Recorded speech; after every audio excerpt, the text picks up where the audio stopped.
Less than 200,000 miles with an auto warranty about to expire or with no warranty coverage at all. Due to a decline in the economy, CarShield is announcing a low-cost month-to-month vehicle protection plan that is now available to the public to save any driver out-of-pocket expenses on future auto repairs. Call now to find out how you can pay almost nothing for covered auto repairs. Yes, you heard that correctly. Pay almost nothing for covered auto repairs. An open phone line has been established for all drivers to call for a free quick quote. Call 800-206-0781 now. Drivers who are covered will not have to pay for covered repairs again. This protection plan is at an all-time low. Additionally, drivers who activate this vehicle protection today will also receive free roadside assistance, free towing, and car rental options at no additional cost. Call us for your free quick quote today. 800-206-0781. That's 800-206-0781. What do you have to lose? Call 800-206-0781. Again, 800-206-0781. Every second counts in a poison emergency. That's why Poison Help is standing by 24/7 to provide free assistance in over 100 languages.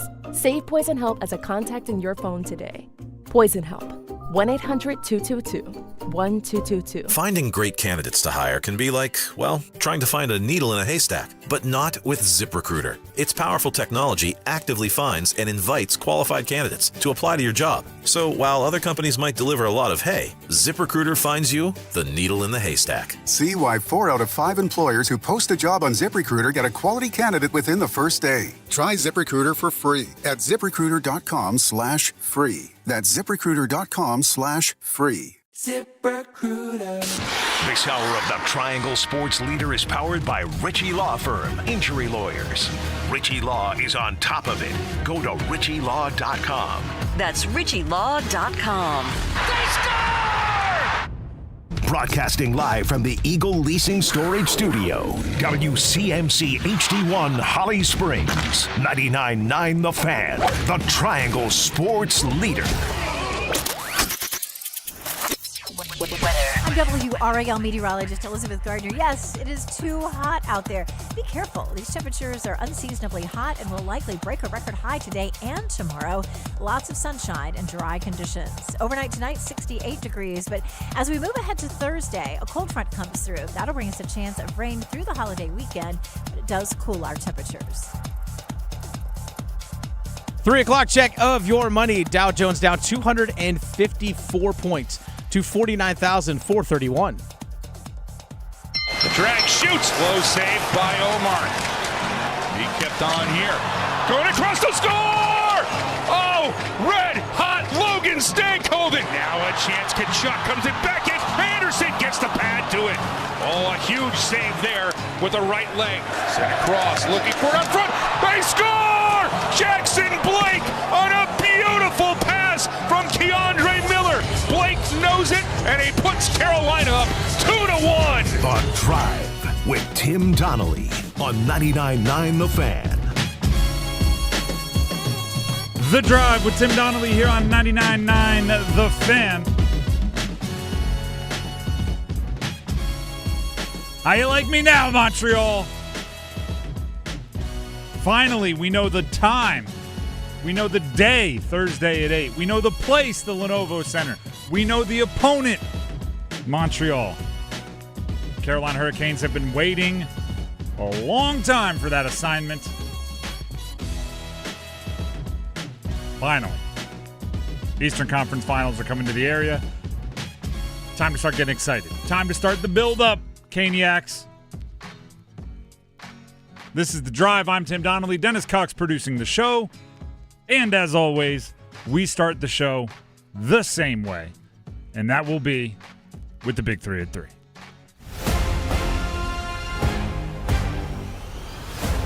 Number 1. Canes Montreal on Thursday. By the way, the Big 3 at 3 is presented by Maynard Service Company. Heating, cooling, plumbing, electric. Whatever you have going on in your house, you need someone to fix it. MaynardServices.com. MAYNOR Services.com. Canes versus Montreal on Thursday. It kind of happened, right? As soon as it was obvious the Canes were going to have a really long break, right? As soon as it was obvious that the Montreal-Buffalo series wasn't going to be a 4 or 5 game series, we said on the show, well, now you're just rooting for Game 7 and you're rooting for overtime in Game 7. You want them to be as exhausted mentally, physically as possible going into the Eastern Conference Finals. And it happened. They went to overtime last night and needed absolutely everything to win that game. Hat tip to Buffalo for pushing Montreal the distance. It is a positive situation for the Canes, and it at least, I don't know, balances out the rust decision for the Canes. Right? If you're a little worried about the Canes being not 100% because they've over-rested, they're a little rusty. Well, Montreal is probably at least a little worried that they're going to be less than 100% because they're absolutely mentally and physically exhausted. Maybe that means it's equal, and you get to go out there and find out who's the better team on the ice, and neither team gets to complain. Someone will complain, but maybe they shouldn't, is what I'm getting at. If you're wondering about the betting decisions here, Eastern Conference champion, Carolina Hurricanes minus 275. Montreal plus 225. Minus 275 favorite? Minus 275 favorite. Wow. All right. For reference, Colorado over Vegas is minus 260. So the Canes are actually a slightly bigger favorite than Colorado is over Vegas. And both of them are pretty obvious favorites. If you look at the betting line, as I just said. If you want to bring it down just to Game 1, I have those numbers for you as well. Game 1 on Thursday, the Canes are minus 198 at the moment. That actually shifted a couple points here in the last hour or so. But minus 198, Montreal on the money line, plus 164. You can get the Canes little plus money, plus 130 if you're willing to give the goal and a half. That all just to paint the picture of these are two teams, I believe, that have earned their way to the Eastern Conference Finals. They just did so in very, very different fashion. Montreal, nip and tuck in every series, every game felt like even if you had a multi-goal lead, it was not safe against Buffalo, and I don't even know if anyone had a multi-goal lead against Tampa. They were going all over the place. Canes, open, shut, sweep, right? That's all you need. That's what you got. Both deserving. Now it comes down to what they can do over the next 7-game series. We'll make our picks as we get closer to Thursday, but you know the setup, and we'll break down Montreal, and we'll break down this game and the path. It's fun to finally know the opponent. That is number 1. Let's get to number 2. Number 2. NBA playoffs. Last night was a eye-opening experience for a lot of people, which is crazy because you'd think everybody would know about Victor Wembanyama. He had one of those 40-plus, 20-plus double-doubles as he helped his team win. Shai Gilgeous-Alexander, the MVP, was kind of having the ball taken out of his hands in crucial moments because he wasn't having a great game, which I said it yesterday prior to this series. I think this is going to be one of those MVPs that we look back on and go, how? Because how did it go to anyone other than Victor Wembanyama? But it just happens. And actually, I saw this. This was a Carrington Harrison, another guy in the media. Many from Kansas City know him. He made the point. I think Wembanyama is a fantastic example of why we should be significantly more stingy with the term generational in sports. Where every number 1 draft pick in every draft across all 4 major sports, it's like, this is a generational type player. Sometimes, they say these 3 guys are generational. Victor Wembanyama is generational. It was obvious from a very young age how good he was. He has been exceptional in the exact way that everybody assumed he would be sensational. The names kind of brought up were like, Shaq was that way in the NBA, right? Super obvious, and it worked. Kareem was that way. Kind of one generational dude who's just bigger and more athletic than everybody else. In the NBA, it's more obvious because, height is such a differentiator. But I think that's probably about right in most sports. One every 20 or 30 years can be considered generational. So sorry to everybody else. It's if we have to argue about it, it's just not true. Also, I was trying to think of the NHL, and somebody brought this up. I was talking on social media about it. The Spurs going from David Robinson to Tim Duncan to Victor Wembanyama is the only kind of example of that, like Lemieux to Yager to Sydney in the NHL. I was trying to do the cross kind of unbelievable transfer of power of superstars at one franchise. Perhaps that's it. Could be in the NFL. People were throwing out Favre to Rodgers to Love. I don't know if Love deserves that, at least not yet. So, generational, legendary Spurs run, 41-24. Goodness. That is number 2. Let's get to number 3. Number 3. The ACC baseball tournament is going on. It's kind of started. They've got like has the second game even started yet? Yes, they're in the bottom of the third. Stanford up at the plate, tied 1-1 with Cal. The reason why I ask is because Duke and NC State decided to I guess it was exciting because it was a ridiculous game, but they slowed things down. Duke won against NC State in the opener of the ACC tournament, 21-12. The game took, I believe, actually I have it written down here. It was something absolutely ridiculous. For a day where you're playing 4 games at the same location, 4 college baseball games that are of big-time importance, that's not what you were drawing up. 4 hours and 19 minutes is what it took for Duke to beat NC State. The back-and-forth nature was crazy. State was up 3-0. Then it was 17-9 in a blink, which is hilarious. It ended up 21-9 or 21-12, excuse me, because the State tacked on some extras. Obviously, baseball is the number one sport for me for superstitions. People always talk about them. Did Duke use all their hits? Did they use all their runs in the first game of the tournament? Do they have something saved for tomorrow?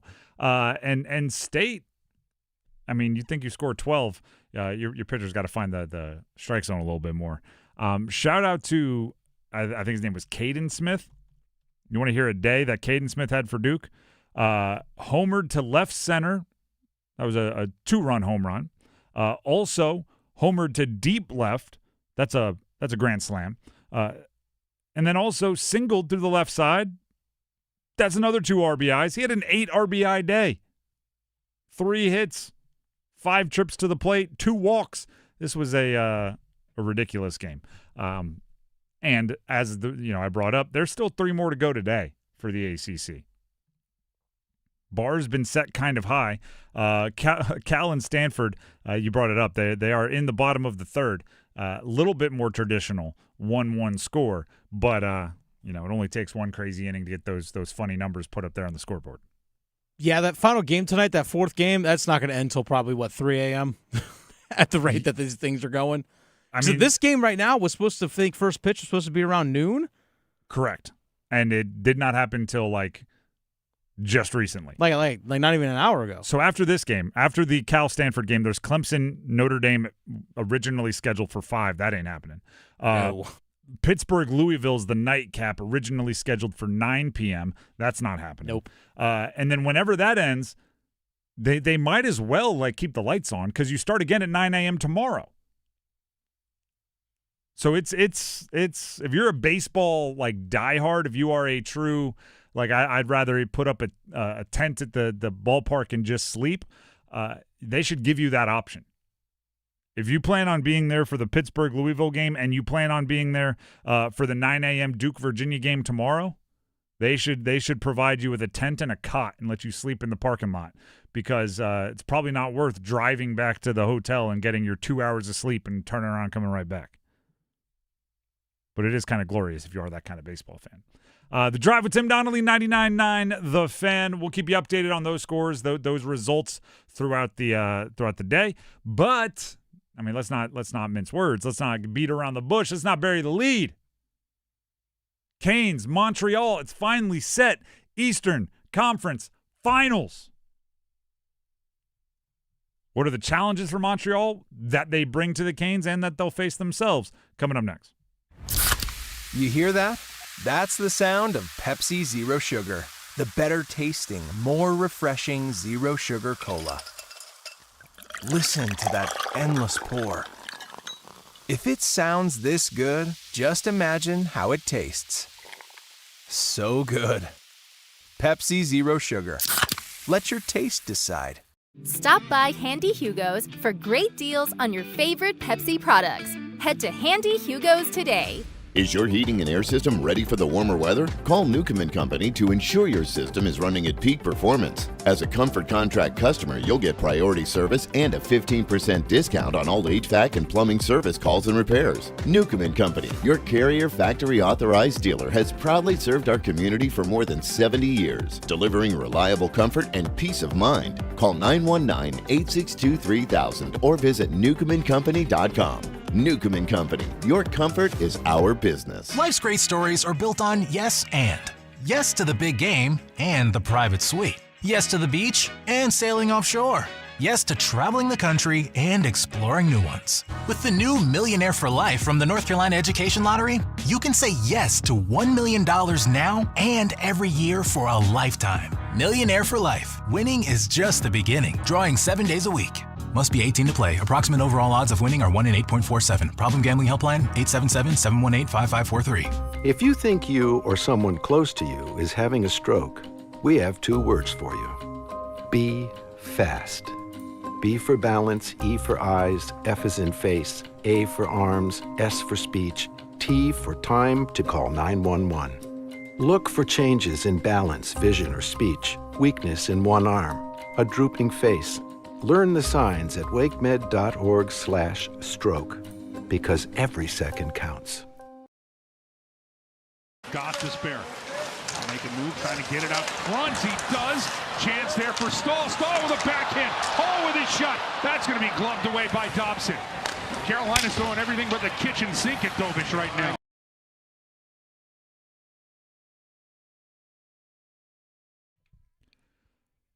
The Drive with Tim Donnelly, 99.9 The Fan. Carolina Hurricanes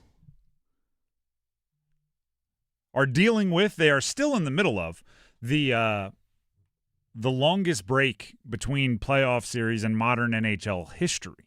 That'll finally come to a close on Thursday, and it'll be against Montreal in the Eastern Conference Finals. There are a lot of things I think that went well for the Canes in that Buffalo-Montreal series. It went on long enough that Dobish, their goalie, kind of tasted his own mortality a bit, right? He's a rookie goaltender. He's had been playing unreal, and he just had a few moments where the puck found the back of the net a whole bunch of times, and that's big for a goalie, right? Up until then, he had been and still probably is the second best goaltender in the playoffs behind Freddie, whose heater is legendary at the moment. But Buffalo did rattle him once or twice, especially towards the end of that series. So that's important. Also, Alex Newhook, who is the man of the hour for Montreal, scoring unbelievable goals. Punching tickets, legendary, all the stuff you do in, like, if you're playing pond hockey when you're announcing yourself, like, it's overtime, blah, blah, blah, blah. Like, that's what Newhook's been doing. I'll read a quote from some of his postgame. It's a crazy feeling, a lot of emotion, yada, yada, yada. I'll yada over the middle. He ended it with, it took everything we had to get through this series. Is that not music to the ears of Carolina Hurricanes fans everywhere? That Montreal is like, we had to completely empty the tank. We had absolutely nothing left. It took everything we had to get through that series. And it ended on Monday, and we got to go to Carolina on Thursday, which means there's celebration, travel, preparation, recovery, all need to happen in just those couple of days. So right there, big part of the game. Do you know what Montreal has working for them, though, that Carolina should absolutely respect? They are young, and they don't know any better. They are young, and they are like, you see it every once in a while in professional sports. A team is so youthful, maybe overwhelmingly so, that they don't know how hard it's supposed to be to do what they're doing. They just kind of get on the ride and close their eyes until it's over.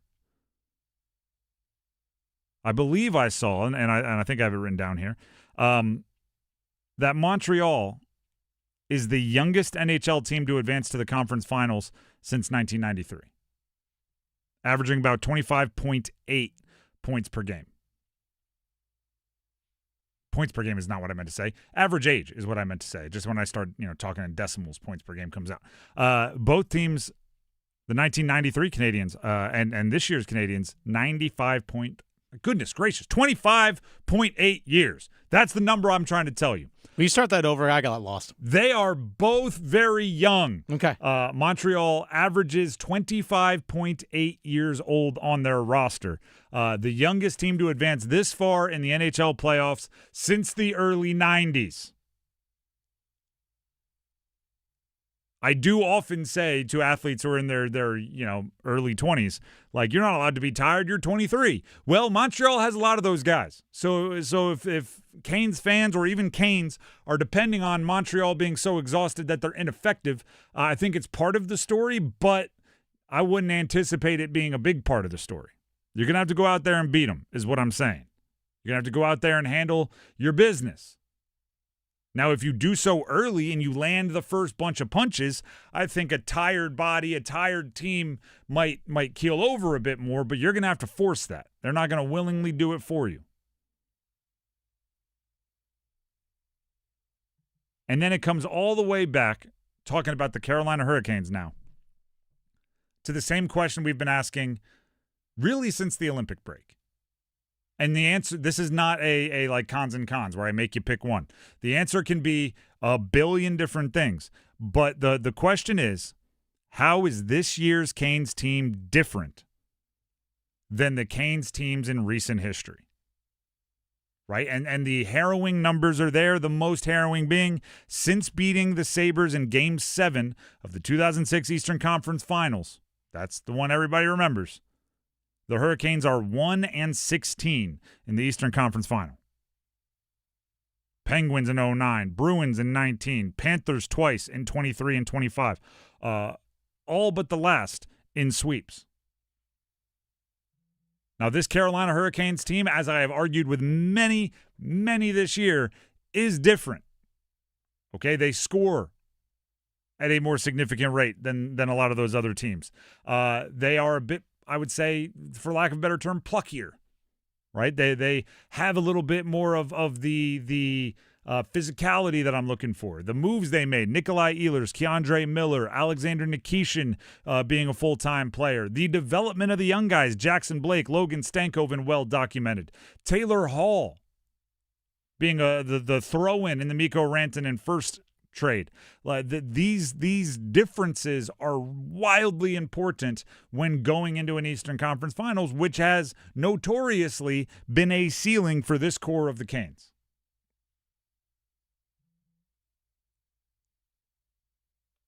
How are you different?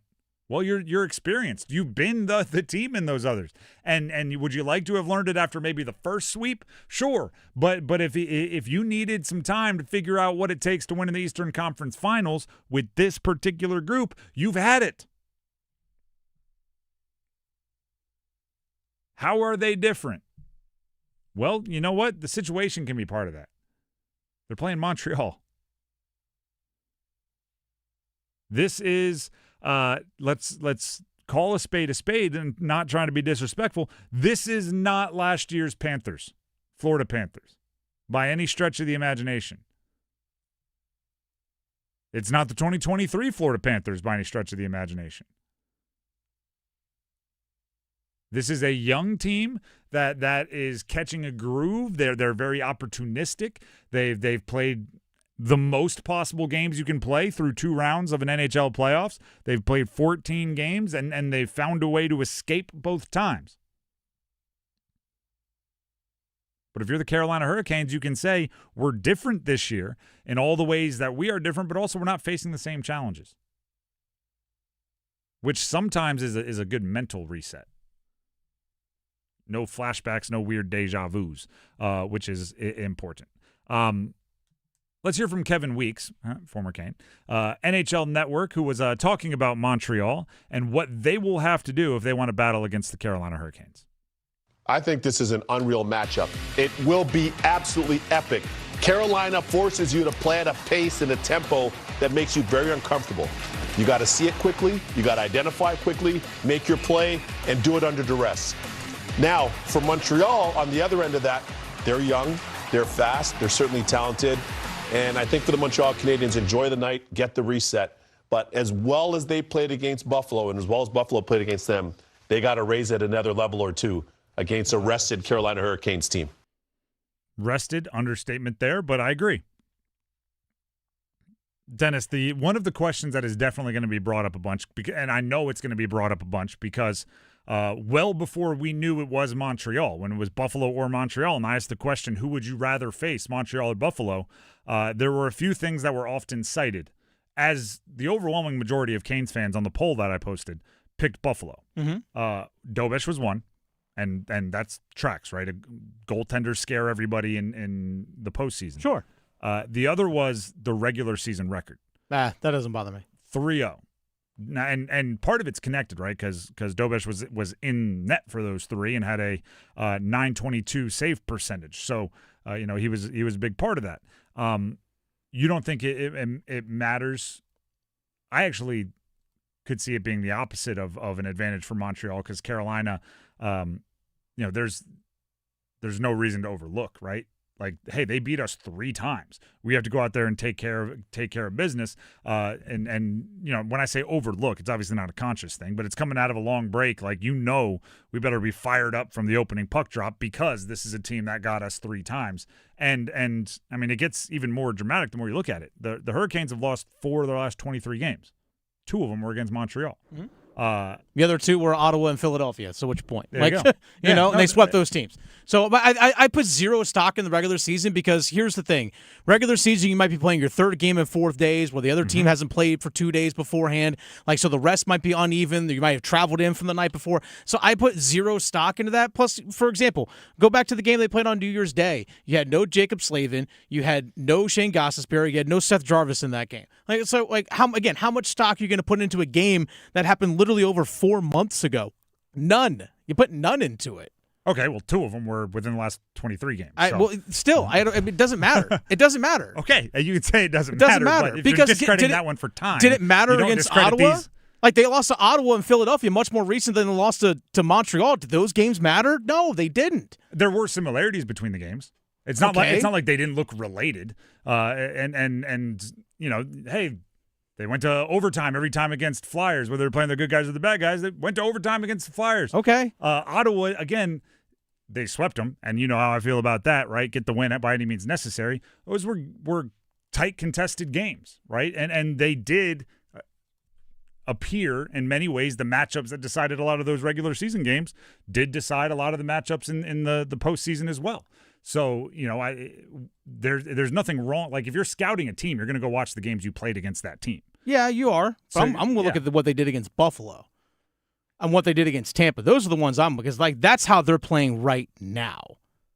The only thing I would argue there is Carolina plays different than those teams. Sure. So how well they do against lines that are not exactly doing the same thing that the Canes are doesn't always apply to how they're going to play the Canes. Yeah, but tendencies are tendencies. How a team is playing right now, the tendencies are what matters. Because I have to go back and look, but the line combinations in those games in the regular season might be completely different than what Montreal's throwing out right now. True. We saw yesterday Montreal barely played their 6th defenseman in Arbor Jackeye, and then Oliver Kapanen, their number 4 center, barely played yesterday as well. So again, that's how it's different strategy in the postseason than it is in the regular season. I agree with all that. So I'm by the way, I'm not acting like, it's 3-0, you should be afraid, but I do think it keeps you on your toes. Right, I do think it's another reason, and you're looking for these reasons to make sure that you are on top of your game. There's a trip to a cup final on the line. There's a trip to the Stanley Cup final line. There's no more reason that you need to be on your toes. They're 1-16 in their last. There was a trip to the Cup final on all of those as well. Yeah, and they lost those. You need to be better. You need to be different. That's what I don't disagree with that, but the regular season results don't factor into that. Again, it's not like because that happens, that happened. Like because it happened then, it's going to happen the same way this time. But if you're not looking at your previous games against the team you're playing in the postseason, you're willingly ignoring something that can help you win. Even if it's just how to attack Dobish, or if it's he's a rookie that didn't play a ton. Obviously, you don't have like unlimited film on what this guy's tendencies are, but you remember the 43 shots, 41 of which he blocked in a late March game, and we're only in May. Like that's relatively recent and relatively important information to have on the goaltender. So you'll see, and you'll watch it, and you'll learn from it hopefully, and you'll continue to pepper him with shots. You ready for a crazy stat about the goalies, by the way? 321 minutes is the difference between Dobish and Anderson in the postseason. It's a lot. That's an insane amount of addition. 858 minutes and change for Dobish, 537 minutes and change for Freddie as they both get started in the Eastern Conference Finals. That is insane.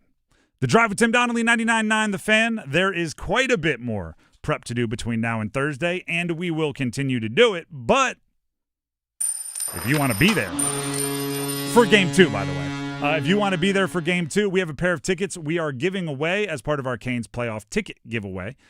So go ahead and text in our keyword, which for this hour is overtime. OVERTIME, all one word. Overtime is one word. It is not two. Text in overtime to 919-860-5326. That's 919-860-5326.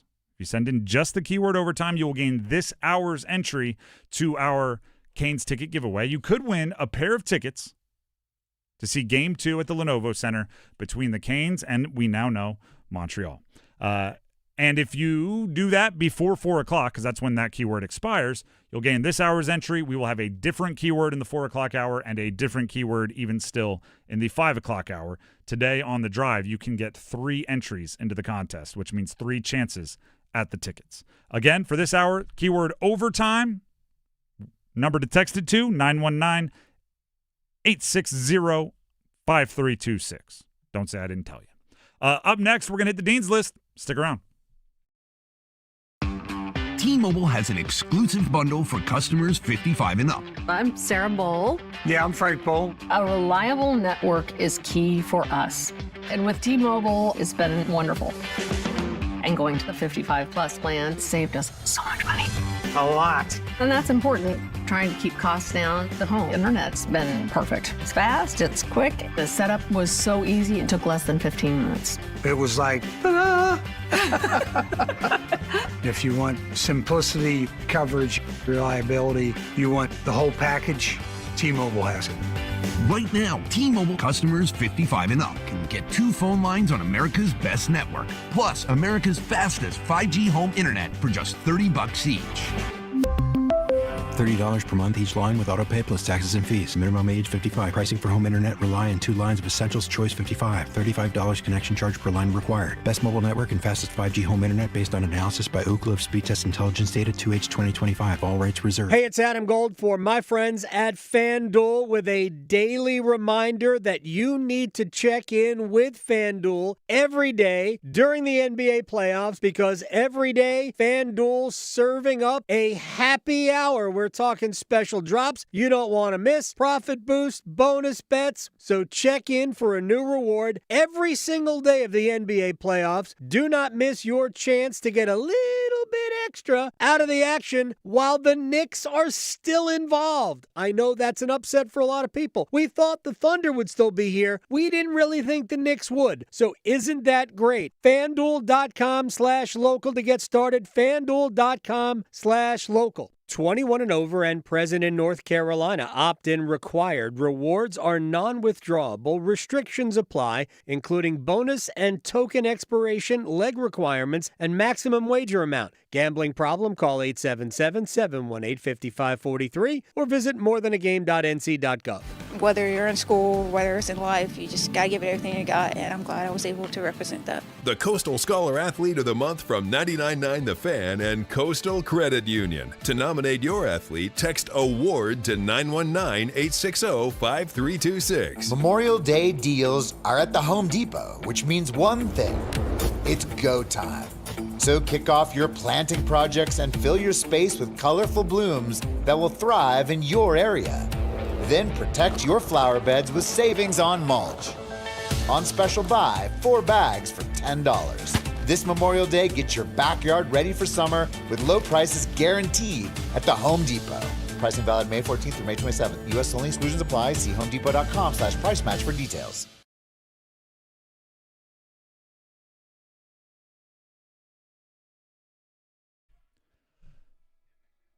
The Drive with Tim Donnelly, 99.9 The Fan. I thought I was pretty clear, but I'll clarify one more time. We are giving away tickets to Game 2 of the Eastern Conference Finals. We did give you the keyword for this hour, which is overtime, one word, OVERTIME, one word. And we gave you a number that you have to text that keyword to. 919-860-5326. Emphasis, text the keyword to. For some reason, it makes me like I get the church giggles. Like I have a hard time suppressing my laughter when somebody calls in with a text keyword and Dennis picks up the phone and it's just like, I heard that overtime. It's like, do you think that's how it works? You thought it was you just call in and kind of say it, and it's not any one of you. So if you did it, don't be embarrassed by it. It happens enough that it's like a thing. But just text the keyword overtime to 919-860-5326. That's all you need to do, and you have to do it by 4 o'clock to get this hour's entry. But that's all you have to do. No need to call in. We'll let you know if there's something you have to call in to win. I will say call in. This is not that situation. It's a slightly different word, text and call. I will let you know which one you need to do. This is a text situation. Let's keep it moving here. Here on The Drive, it is now time for the Dean's List.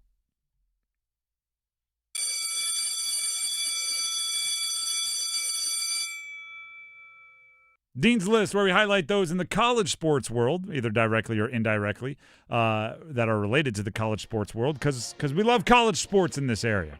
I guess we put Caden Smith from Duke on the Dean's List. Duke baseball player had 8 RBI in a 21-12 win to open the ACC baseball tournament this morning over NC State.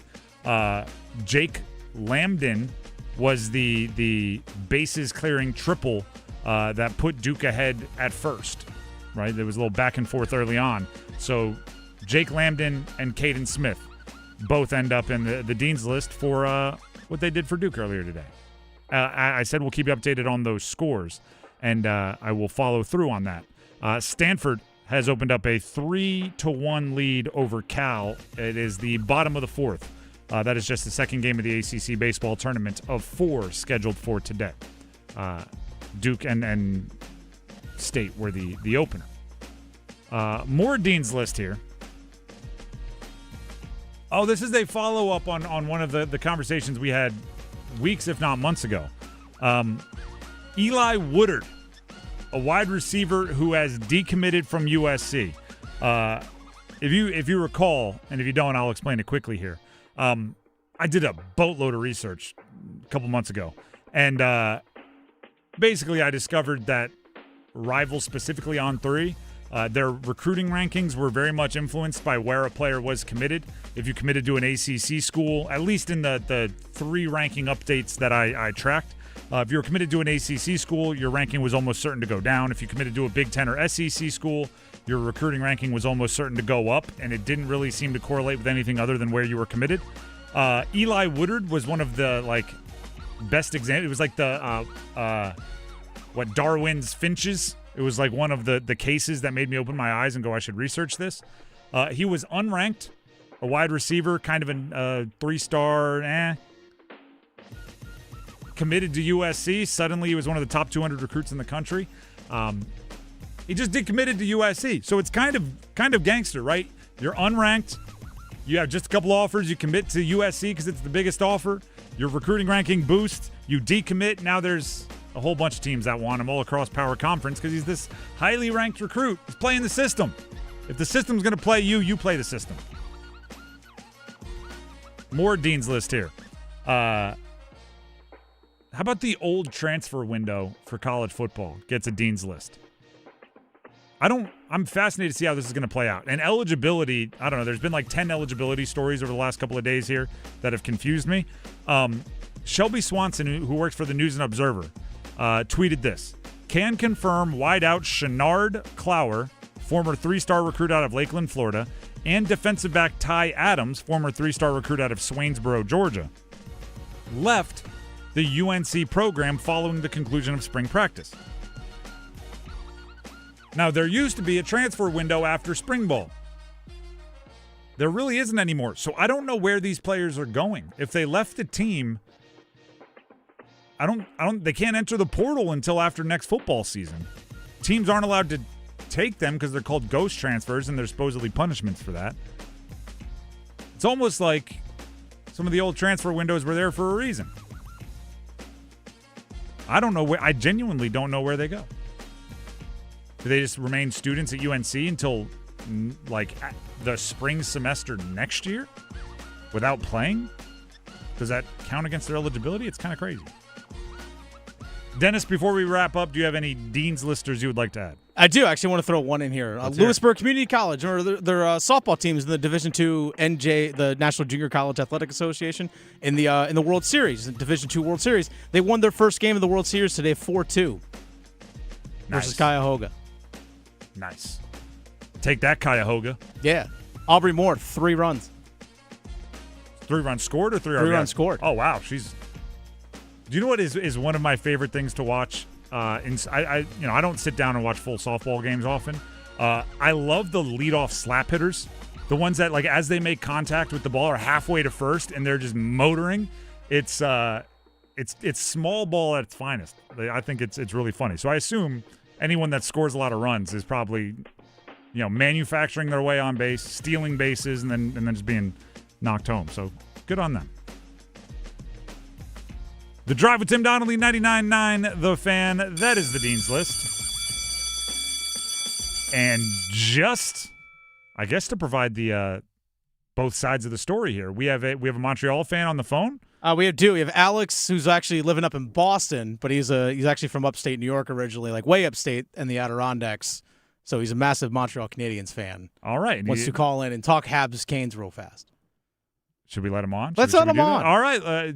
What's his name? Alex. Alex. Oh, there you go. Alex, let's go ahead and hear from somebody who is a huge Habs fan. Alex, welcome to the show on the Heaster Automotive Group hotline. Go ahead and give us your take that you're eager to share. What's going on, fellas? How we doing? We're doing well. Happy to hear from you. What do you got? Love that. Yeah.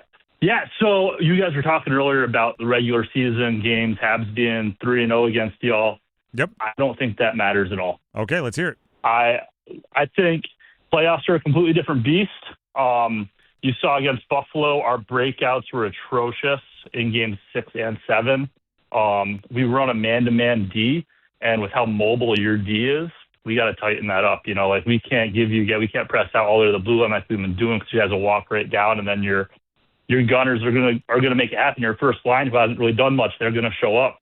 So we got to tighten up a lot. But I'm excited for this one. I mean, got Dennis down there in Carolina. I can't stop looking at his Instagram and all his Carolina crap. So what are we gonna do? But no, I'm excited. It's gonna be a fun battle. It'll be nice not to have the hatred as much. Even though you guys did with Kotkaniemi a few years ago, we were still not thrilled about that, and I was trying to get Aho back in the next year. But no, it's going to be fun. I'm excited. You guys are going to love Montreal when you go for Game 3 if you're going. It's going to be an absolute riot. You guys make sure you go to Dunn's for some smoking sandwiches after the game. 24 hours. You can't mess that up. All right. Appreciate the recommendation and appreciate the insight there, Alex. Call back in anytime. As long as you're going to be this cordial, we'll let you on anytime, all right? Yeah. As long as, like, Jarvie doesn't take someone's head off, we'll be chilling. All right. Sounds good. I got to take these notes. I'm actually going to head up for Game 3. Oh, really? Yeah. Nice. Then keep those recs in mind.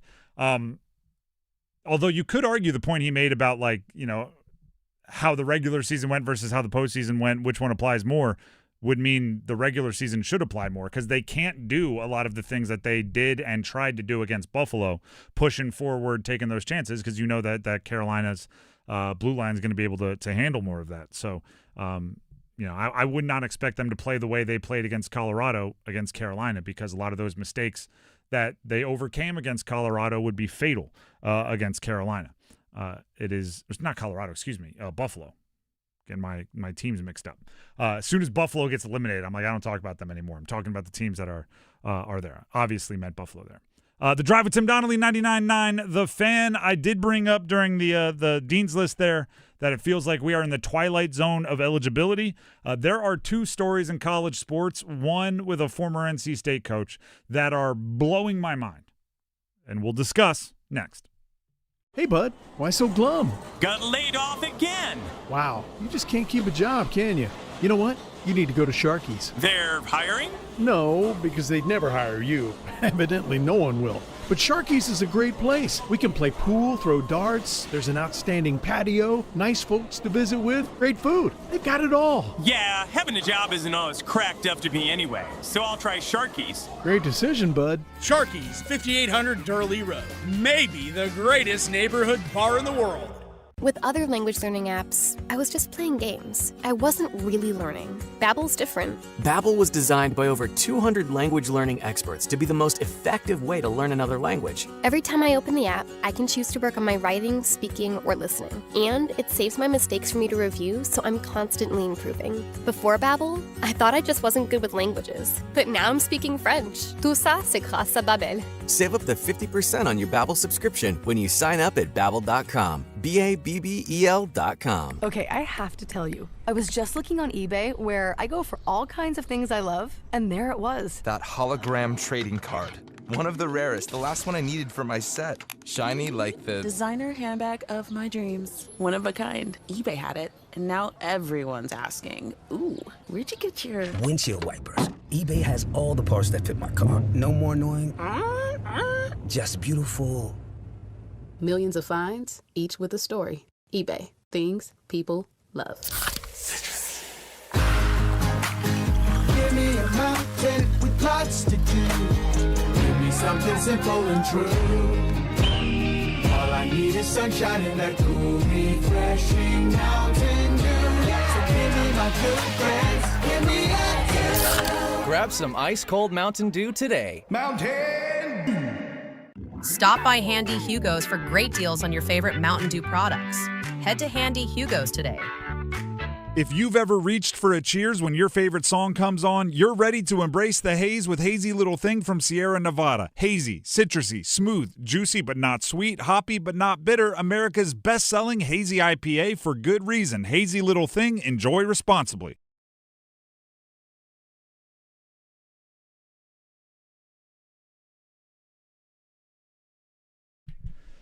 The Drive with Tim Donnelly, 99.9 The Fan.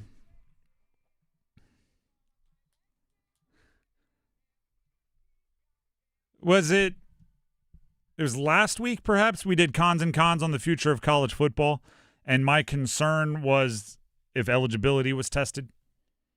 Right, I think part of the secret sauce of college sports is that there's a ticking clock in everyone's career, right? And you don't get it forever. It's fleeting.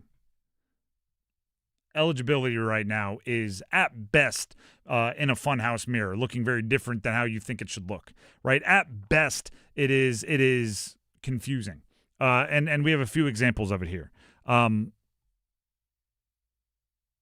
Will Wade is simply not following the rules at LSU, or thinks the rules can be changed entirely.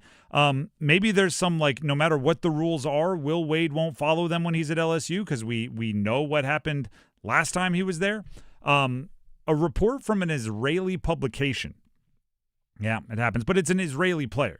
But a report from an Israeli publication says that the LSU Tigers are ready to offer 25-year-old guard Yam Madar a salary estimated at $5 million. Now that, like, we're seeing players from overseas come over playing college basketball all the time. That's not huge. But Madar was the 47th pick in the 2020 NBA draft. 2020. That's the draft with the top 3 picks included James Wiseman, who was suspended in college because his coach paid for moving expenses when he was like a sophomore in high school. And that coach wasn't even a college coach at the time, Penny Hardaway. He was just a guy helping out. The number 3 pick in that draft was LaMelo Ball, who couldn't play in college because he played overseas. These are people that are in his draft class, similar age, similar time, have gone on to the NBA. Now, even though they were in the same draft class, he wants to come play in college, and LSU is recruiting him. That's Will Wade. RJ Luis officially signed with LSU, but as far as just recently, this was all reported today, RJ Luis, I don't see why he's even allowed to sign. He was 2 years ago the Big East Player of the Year. After that season, he went into the NBA draft. He went undrafted, signed a 2-way deal with the Jazz. He was traded to the Celtics and then eventually waived. Now he is committed to LSU. He signed to LSU. He has no eligibility. So I guess the court system could put in some kind of an injunction or some kind of a rule, but to me, you'd have to get the eligibility before somebody recruits you. But Will Wade is saying, well, eligibility rules, they don't apply to me. Jeff Goodman of the Field of 68 did tweet that he spoke to RJ Luis's dad a year ago, which would be when he was staying in the draft, and they knew exactly what they were doing. They were turning down millions of dollars of NIL despite the fact that he was unlikely to be drafted. They knew that. I don't get what Will Wade is doing, unless he's acknowledging that eligibility is a farce and the NCAA is going to never be able to enforce it. And if that happens, I'm very, very worried for college basketball, college football, college sports in general. Then there's the Brendan Sorsby situation, which if you haven't been following, Brendan Sorsby was at Cincinnati, transferred to Texas Tech. Reportedly, there were talks, and I don't know what they eventually settled on, but the NIL money being in the $6 or $7 million range. Cincinnati was taking him to court to get $1 million back for not fulfilling the contract that they thought they had signed with him. Then it comes out, before he was at Cincinnati, he was at Indiana, and amongst tens of thousands of sports bets he's made, which are all darn near all against the rules for NCAA, he was betting on Indiana games while he was on Indiana. Then he went to Cincinnati. Then he goes to Texas Tech. Now he's dealing with it. And there's more confusing stuff there than I know what to deal with. Texas Tech, in an agreement with the NCAA, has ruled him ineligible for competition, so his own school did, but they have already begun the reinstatement process. So Texas Tech said he's ineligible. Everybody said, all right, cool, deal. Then they said, we would like to start making him eligible again. And they're like, well, did anything change from what you knew to then now? No. The dude bet on sports. He bet on games that he was in the locker room for. Why is his eligibility a shades of gray rather than like obvious no? Betting on games where you are on the team is like the ultimate no-no. That's not to say he should go to jail for life or anything.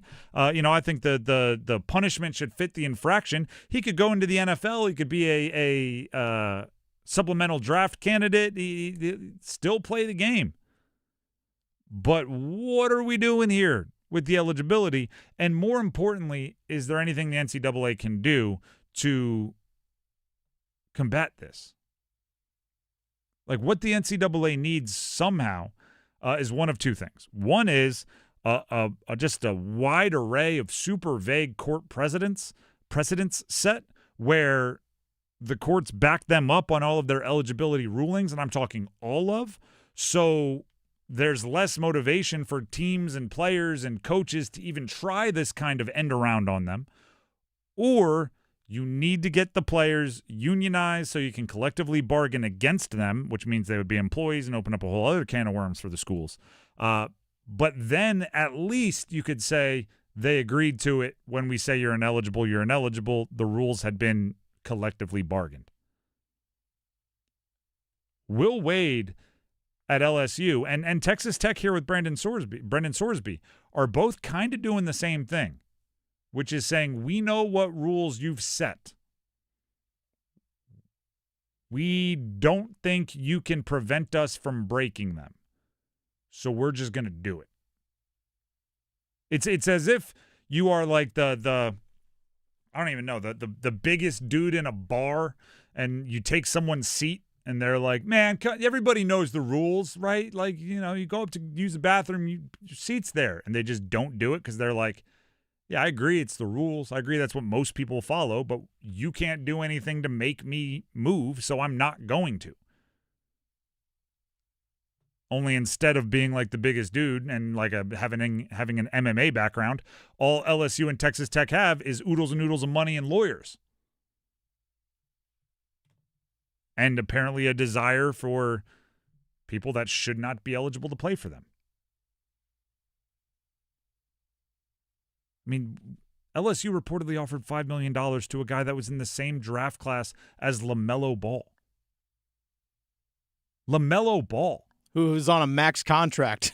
Who's now with the Charlotte Hornets. Who has lived 3 basketball lives. He was a young question mark. He was an all-star. He was injured all the time. He was rejuvenated with this year's Hornets team. He's had different coaches. He's had a billion different teammates. And this guy was just, by the way, there's nothing wrong with what Yam Madar has done up till now. He put his name in the draft. He was drafted in the second round. It didn't work out for him to play in the NBA. He's been playing at one of the top levels of Europe. That's a good career there. He's from Europe. Fits in nicely, right? The only weird part is when a college coach goes over there and tries to give him $5 million to come play in college.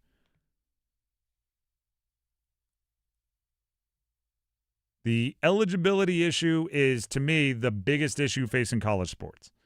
Who cares if schools pay players? Who cares if there's NIL deals? Who cares if collectives are raising money to pay players? Who cares if the disgruntled players transfer? Who cares? If eligibility gets messed up, we're all going to care because college sports as we know it will go away. I keep arguing, how does my Saturday change in the fall based on all these rule changes? If eligibility goes away, it will dramatically change. Because instead of watching young people that are nervous and dealing and growing, we're going to be watching 30-year-olds that couldn't make it in the pros. The Drive with Tim Donnelly, 99.9 The Fan.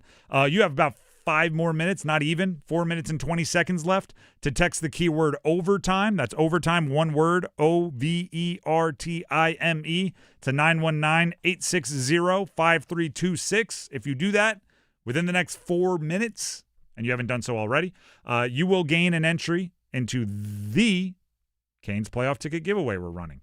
And once you do that, you want to keep listening because we'll have another keyword sometime in the 4 o'clock hour and 5 o'clock hour for you to gain additional entries. So keyword overtime, text it, keyword text there, or important word text. The keyword is overtime, and text it to the number 919-860-5326. And then stick around because we have football at 4 coming up next.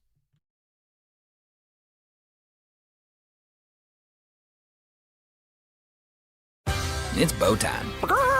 We know there's a lot of breakfast sandwiches out there, but only Bojangles has the legendary Cajun Filet Biscuit.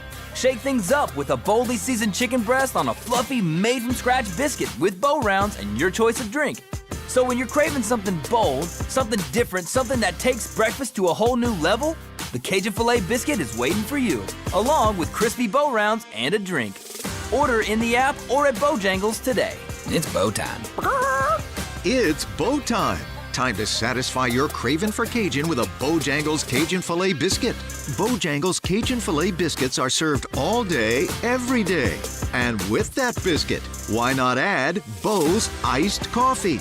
That's right, Bo's Iced Coffee with sweet cream. Choose caramel or French vanilla. Bo's new Iced Coffee, a great way to sweeten your day. When you're hungry for flavor and value, it's Bow time. Hi friends, this is Mark Pons with Chapel Hill Tire. You didn't switch to an electric vehicle for average, so why settle for average tires? Electric vehicles are heavier, faster off the line, and demand more from the road. At Chapel Hill Tire, we carry premium EV-ready tires. And right now, we are offering free installation on a complete set of Michelin, Pirelli, or Continental tires. That's a $120 value. With 13 Triangle area locations, we make purchasing tires easy and convenient. Book your appointment today at chapelhilltire.com and drive happy. Soundstation and Security, your automotive and audio experts. Car audio, car video, home theater, wheels and tires, and so much more. Plus, did you know Soundstation and Security offers full service for your vehicle? Alignments, inspection, oil changes, window tinting, and custom exhaust. And with a variety of financing options, Soundstation and Security can help you get what you need today. 2 locations, downtown Smithfield and on Glenwood Avenue in Raleigh. Soundstation and Security. Visit myhotsound.com.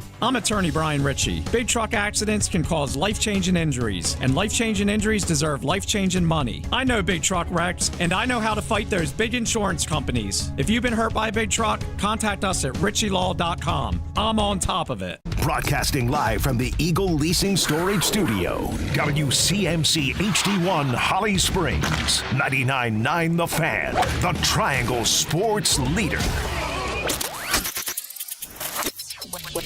I'm WRAL meteorologist Elizabeth Gardner. It's a hot one out there. Will likely break a record high this afternoon at 96 degrees. So keep it inside if you can. Upper 60s with clear skies tonight. And we'll copy and paste for tomorrow. Right back to 96 degrees, which will be near a record high. And we'll see sunny skies. But Thursday, it all comes to an end. Temperatures cool down with a cold front. And we'll see a chance of rain Thursday through the holiday weekend. 4 o'clock check of your money. Dow Jones down 322 points to 49,364.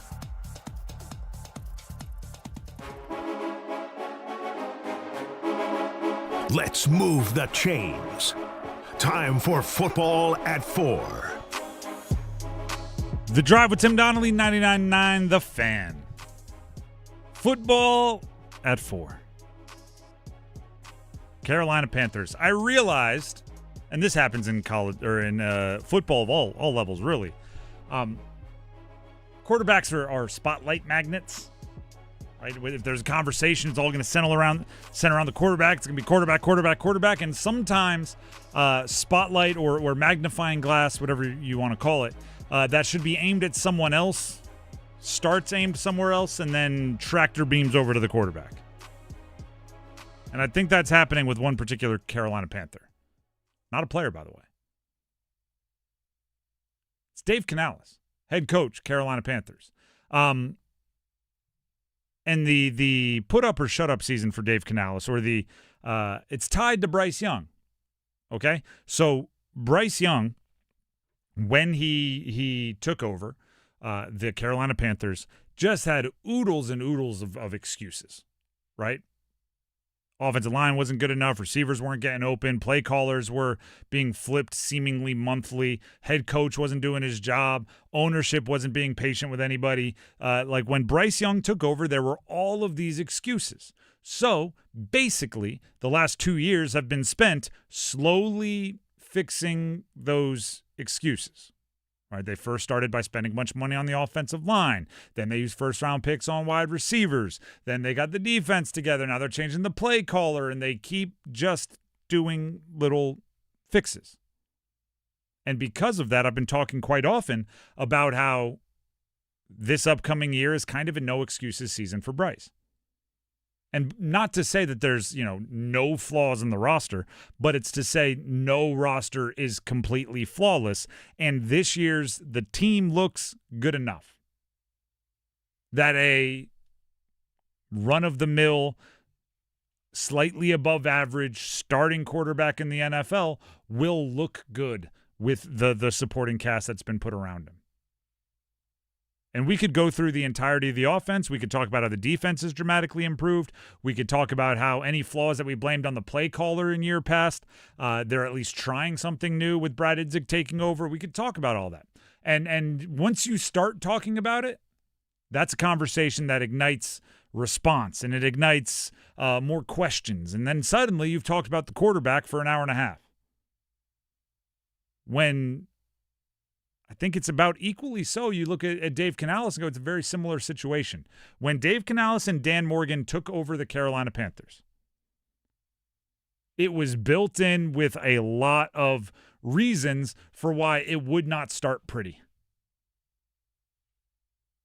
It's why you can go back and find it, right? Way back in like 2024, I believe I said 2027 is when you should realistically start competing for conference championships and Super Bowls.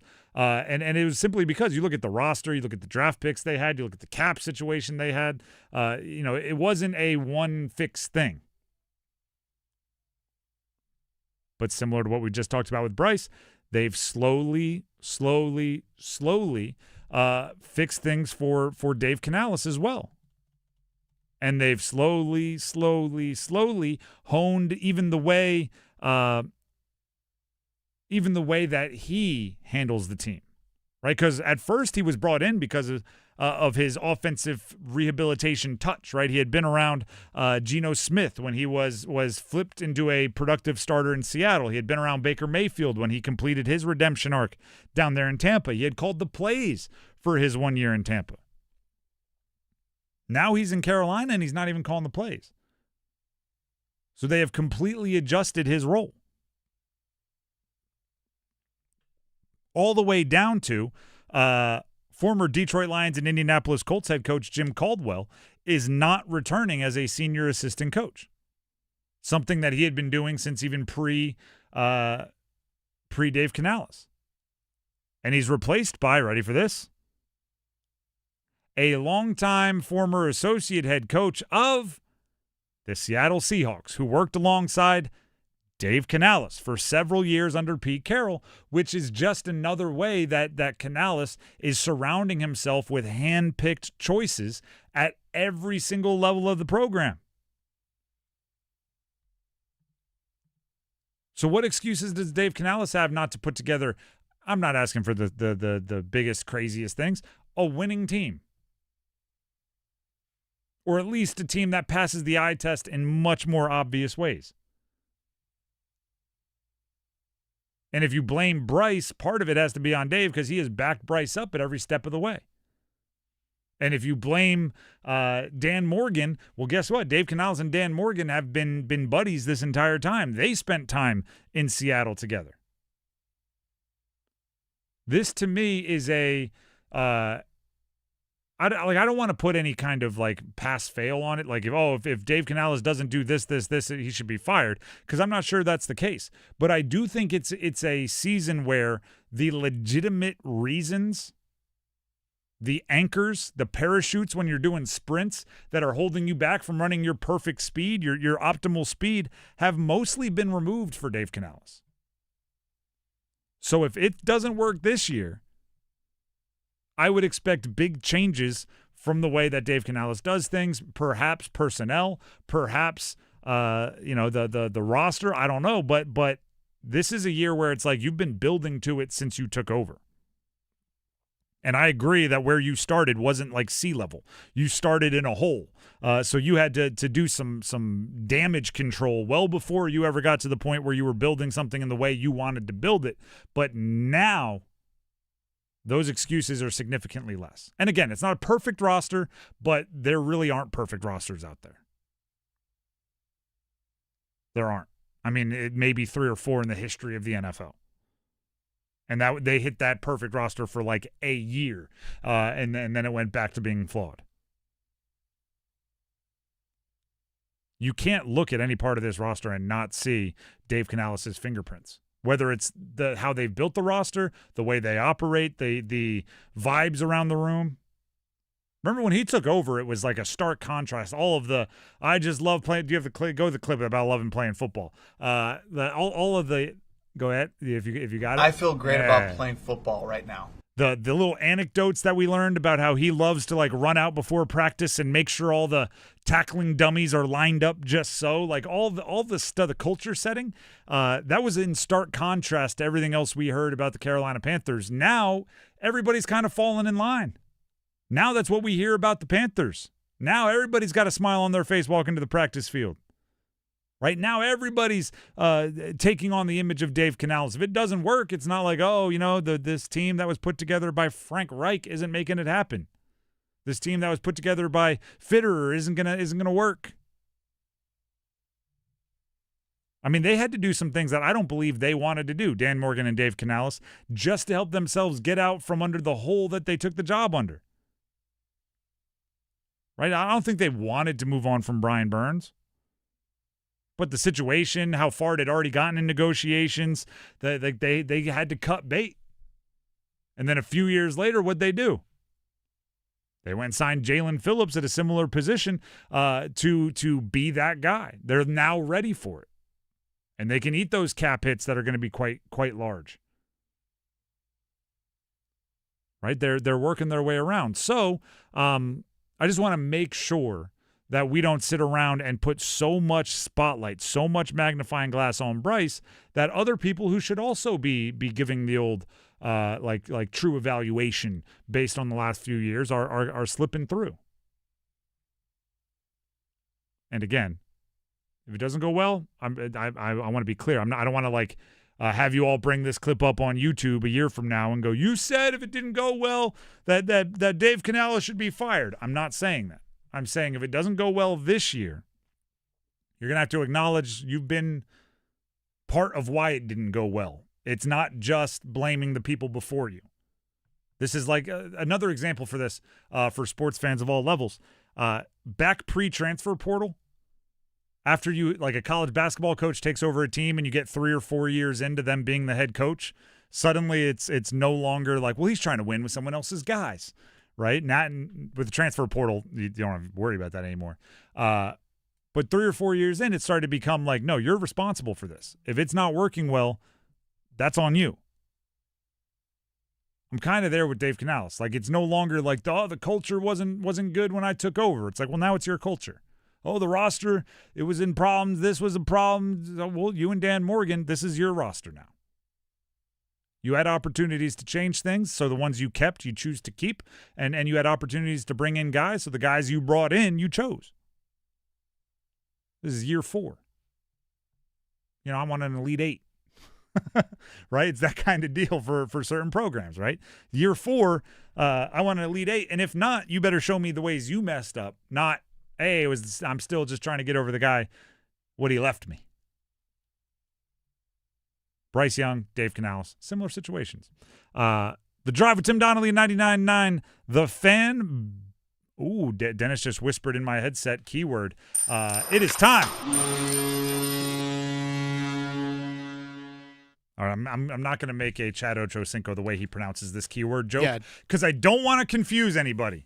Right now, we have the 4 o'clock keyword in our Canes playoff ticket giveaway. You have until 5 to text in Raleigh, Raleigh. It does have to be spelled right, I believe, for our machines to recognize it. Spelling does matter. So, Google it if you have to. If you get the little spell check line underneath, just make sure you got it spelled right. Text Raleigh to 919-860-5326. You can do it right now. You do not have to wait. The only rule is you have to have it in by 5 o'clock. At 5 o'clock, Raleigh as a keyword will expire. We'll have a new keyword next hour. But the keyword for right now is Raleigh. Just in case you don't know how to spell it, Raleigh. Raleigh. That is the keyword.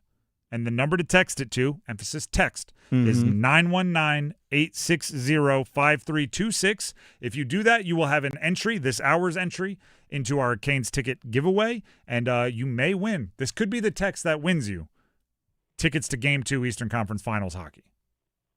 Again, keyword text for everyone that's calling right now. That's so funny. Just lit They up might. again. I may have overplayed my entertainment by it, so now they're doing it as a bit. But it is so funny to me when it's like keyword Raleigh and people call, and as soon as Dennis picks up the phone, Raleigh. That's so funny to me. RALEIGH. Click. Hang up. It's so funny. But that does not, by the way, calling does not get you into any kind of contestant pool. The only way to gain this hour's entry and possibly win Canes playoff tickets is to text the keyword Raleigh to 919-860-5326. Do it now so you don't forget, and we will have a new keyword next hour. There you go. The Drive of Tim Donnelly, 99.9 The Fan. Before we move on for real, let's talk a little Maynard Service Company. Tim Donnelly here for Maynard. That's heating, cooling, plumbing, electric. Listen, it has been really hot. As somebody who's been doing some yard work, it's been really hot. And after I'm outside doing yard work, my son's helping me. We're both dripping sweat, trimming trees, cutting limbs, mowing the yard, trying to put in a walkway. I don't know why I thought that was a good idea. We're doing a whole thing. When I walk inside, I want to be met with that rush of cool air from our air conditioner. And if that breaks, that fulfillment, that satisfaction of walking inside, I will be robbed of. And the first thing I will do is call Maynard Service Company so I can have that satisfaction, that glorious rush of cool air back in my house. And you should think of it the same way, whether it's your heating system, cooling system, something going on in your plumbing, your electric work. If something fails and you have that lack of satisfaction, Maynard Service Company should be the first one you call. They'll get out there. They'll get it fixed timely, professionally, affordably, the whole kit and caboodle. So give them a call, 919-361-0993. That is 919-361-0993. Or visit them online at MaynardServices.com. That's MAYNOR Services.com. Up next, we have our Cup check-in and a game of Copper Drop. Stick around. Can't get enough of the Carolina Hurricanes? Check out my podcast, Iced Tea, hosted by me, Megan LaMontagne, as I take you behind the scenes and get exclusive stories about the team. This season, I've interviewed Seth Jarvis's brother, Caden, who talks about a young Jarvie growing up, longtime PA announcer Wade Minter, who spills the tea on how a mess-up made national news, and legendary color commentator Trip Tracy, just to name a few of the guests. Listen wherever you get your podcasts or watch on YouTube. You hear that? That's the sound of Pepsi Zero Sugar. The better tasting, more refreshing Zero Sugar Cola. Listen to that endless pour. If it sounds this good, just imagine how it tastes. So good. Pepsi Zero Sugar. Let your taste decide. Stop by Handy Hugo's for great deals on your favorite Pepsi products. Head to Handy Hugo's today. Life's great stories are built on yes and. Yes to the big game and the private suite. Yes to the beach and sailing offshore.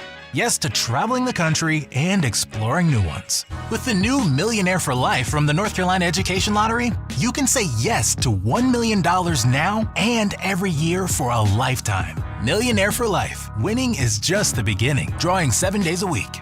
Must be 18 to play. Approximate overall odds of winning are 1 in 8.47. Problem gambling helpline 877-718-5543.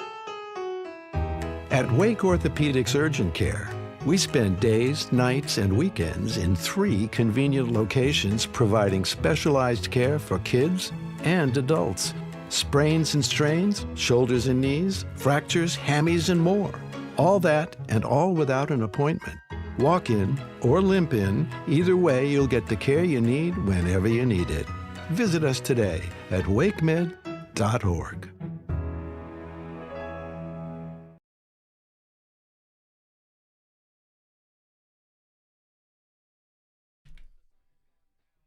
Oh, we got a jokester out there.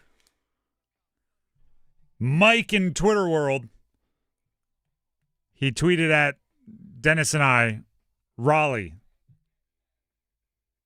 Did I do this right? We'll go with it. We'll go with it. That is not going to get you into the playoff ticket giveaway.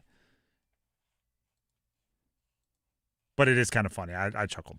Well played. Well played. The keyword to text is Raleigh. Text to 919-860-5326. If you do that before 5 o'clock, you will gain this hour's entry and maybe win a pair of tickets to Game 2 Eastern Conference Finals. Tweeting it at me may get a chuckle, but won't actually win you any tickets. So make sure you also text it in. There you go. The Drive with Tim Donnelly, 99.9 The Fan. Speaking of the Canes and their postseason run, Carolina Ale House is your destination for all Canes playoff games. They are the official Canes road game headquarters. So obviously Canes home ice advantage first 2 games, but they will go on the road north of the border. And when they do, Cary location, Carolina Ale House will have an indoor-outdoor viewing party. Stormy will be involved. Canes crew will be involved. It's a whole thing, and it's pretty darn fun. So keep that in mind. And if you can't get in the building for the home games, Carolina Ale Houses across the Triangle are a great spot to watch the game.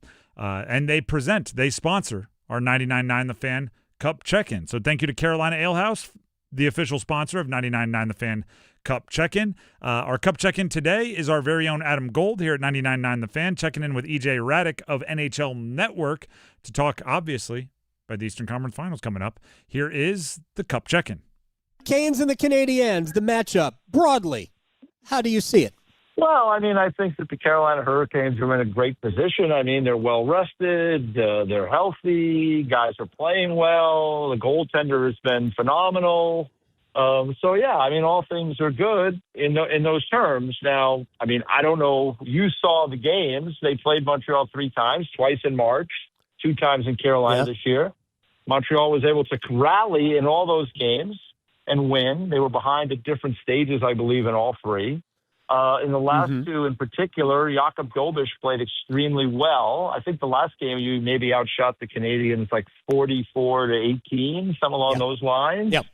So, like, you know, when you look at that, it does, you know, if you're a Montreal fan or if you're a Montreal Canadian, it gives you some hope that, like, hey, you know, like, we've faced these guys before, we've beaten them, and, you know, we're playing well, and we're just going to roll into the series and continue to do what we're doing. So I've been around it long enough to know that, like, that battle between rust and rest is an old rivalry, and if the Canes play really well in Game 1, it'll go away. And if the Canes play poorly for whatever reason and Dolbish plays well, everybody will be talking about, did you guys have too much time off, right? So yeah.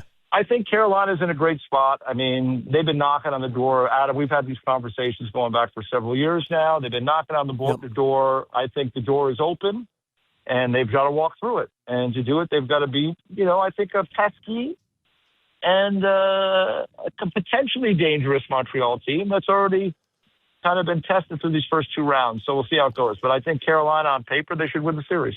I thought Montreal counterpunched really well in those games, and that's where I thought they were at their best.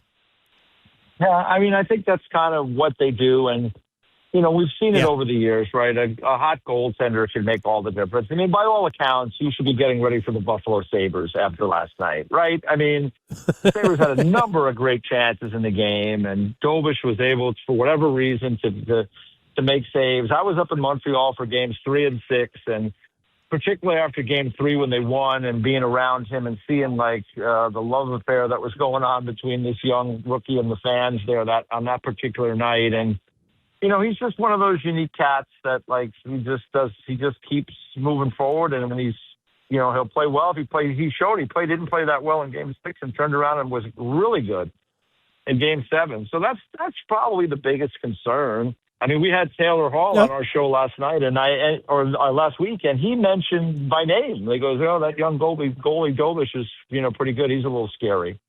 So, you know, that's the concern. But I think, again, if Carolina plays the way they can play and play with that really high tempo and that motor that they bring to the table, I mean, they're going to put Montreal on their heels, and then it's just a matter of finding ways to get under the goaltender and put a dent in them.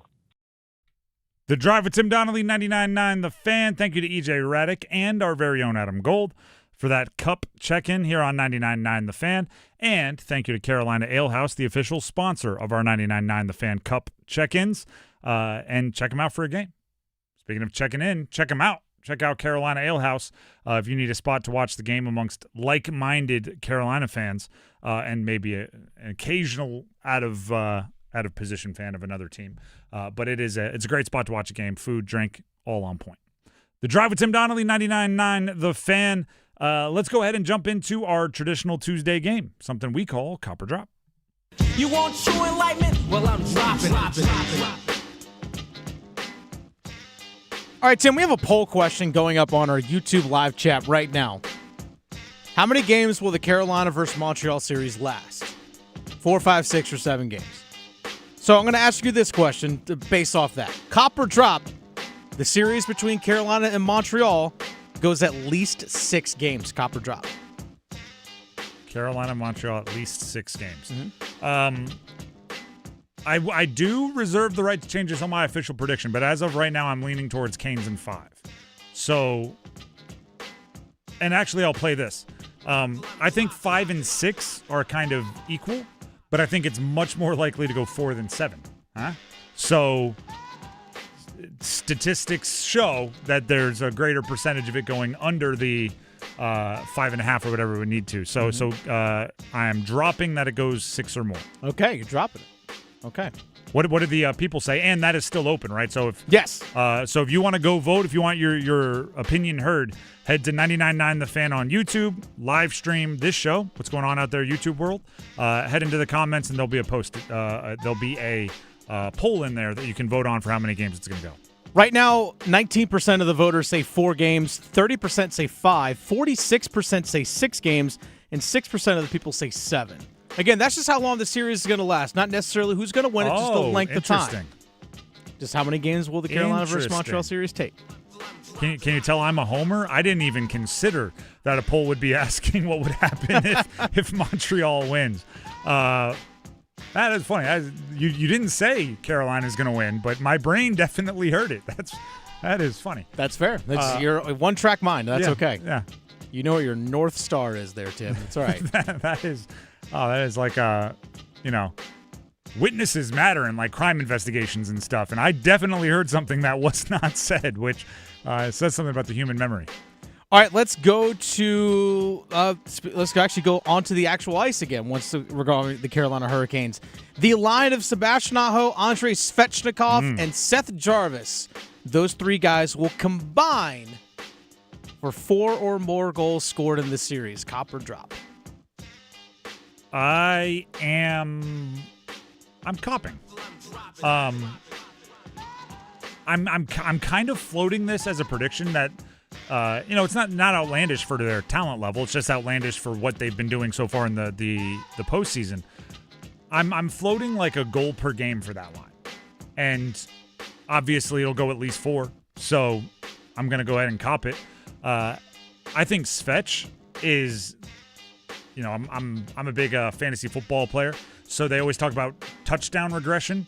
Like if you play well enough to score a bunch of touchdowns one year, but you only scored 2, the assumption is the next year you're going to have some touchdown regression, and your total is going to be boosted a bunch. And it's water finding its level. Yeah, exactly. Like Svech is going to have some goal finding its level.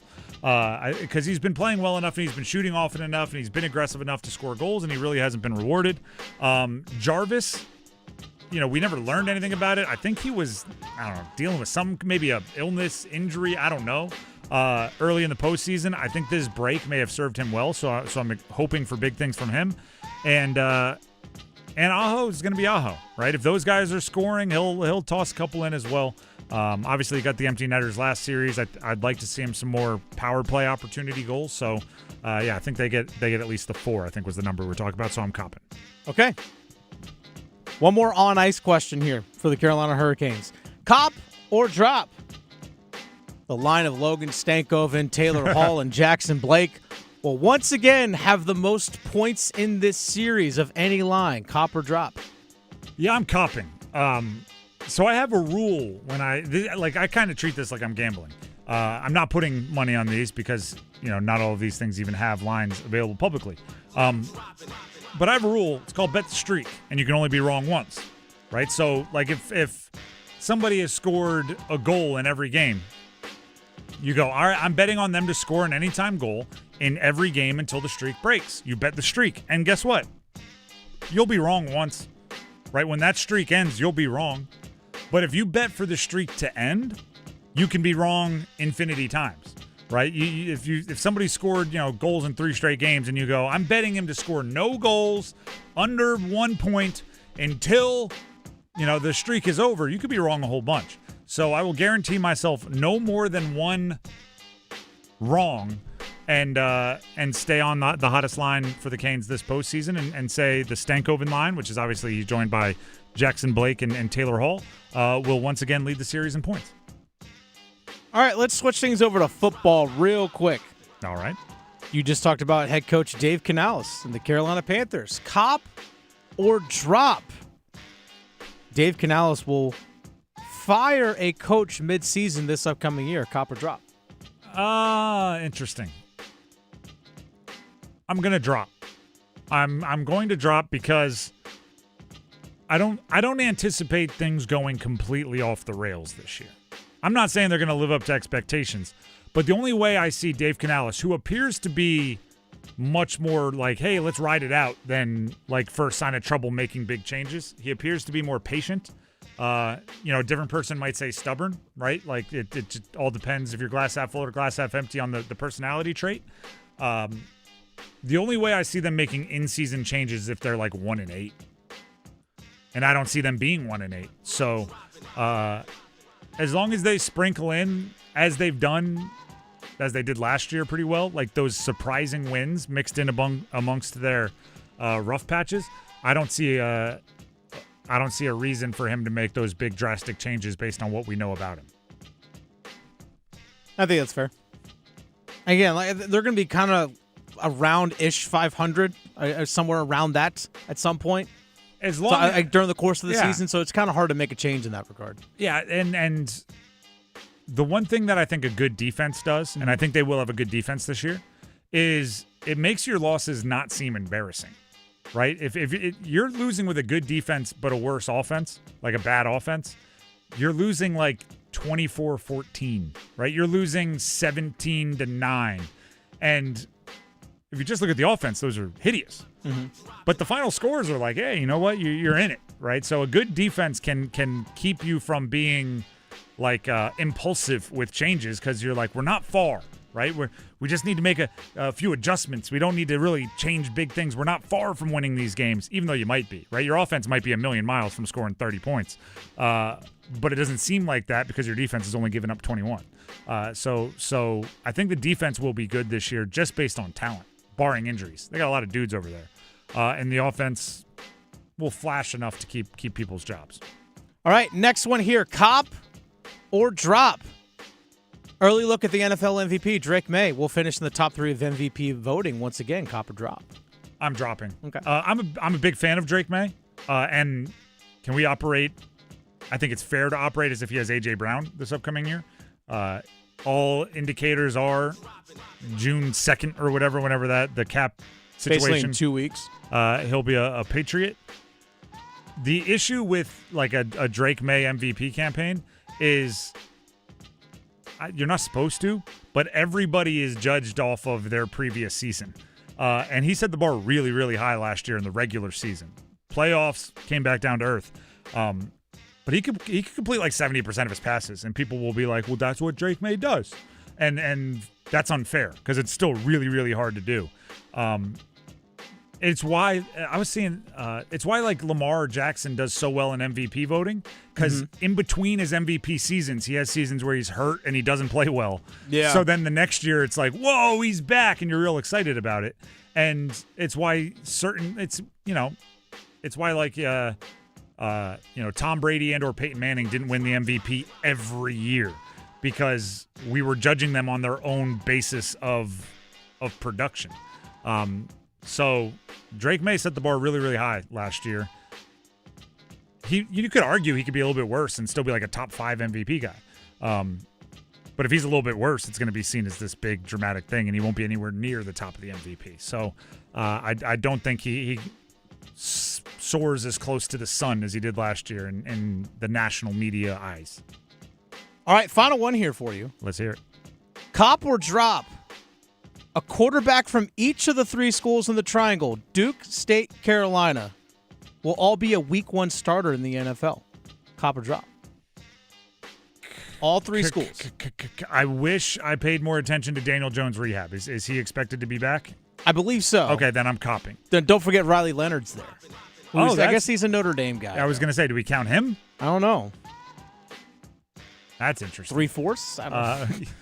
I mean, they developed him. Like, it's different. Yeah. We don't have to get into that. But if you give me Riley Leonard, then yeah, even more. The three being, Drake May is going to start Week 1 barring injury. Daniel Jones, I believe, will start Week 1 barring injury. Jacoby Brissett, I think. Well, I guess he would be Florida if we're counting Riley Leonard as that's true. Duke also. So just where you finish up. Jacoby Brissett. Matter of fact, you can cut the music because I will cop the final cop. Or is Russell? No, I guess can't count Russell Wilson then. He'd be a Week 1 starter on CBS Studio Show. Oh God. Yeah, never mind. Jacoby Brissett is feeling himself in his bag, as the kids say, a little bit. Jacoby Brissett, former NC State quarterback. He's been a journeyman, periodical starter across a bunch of different teams. People remember him in Indianapolis. People remember him with the Patriots. And most recently, I think even though he lost at a remarkable rate last year for the Cardinals, I think mostly people look at what he did for the Cardinals as a positive because he came into a tough situation. They asked him to throw like 70 times a game, and I'm only kind of exaggerating. And he did serviceable. This offseason, they move on from Kyler Murray. They draft Carson Beck. There's some quarterback uncertainty. I'll give you the I'll give you the timeline as it was in an ESPN article earlier today. A source told ESPN that Jacoby Brissett has been informed by the Cardinals that he is their starting quarterback. Brissett. Oh, all right. I skipped part of the timeline. So he was told that he's their starting quarterback. That was a shift from March, right after Kyler Murray was released, when Brissett had not been told that he was the starter in waiting. So sometime between the Kyler Murray release and the ensuing days and now, he has been told he is their starting quarterback, which may have been information that Arizona should not have given Jacoby Brissett because, according to the ESPN article, Brissett is now holding out to be paid like a starting quarterback. He is currently scheduled to make, and I say just because that is what it said in the article, it's sports just. He is currently scheduled to make just $4.88 million in 2026. He has skipped the first two phases of the team's voluntary work this spring as he looks for an adjustment to his contract, and remained away as they began OTAs, organized team activities, yesterday. I think they'll solve it.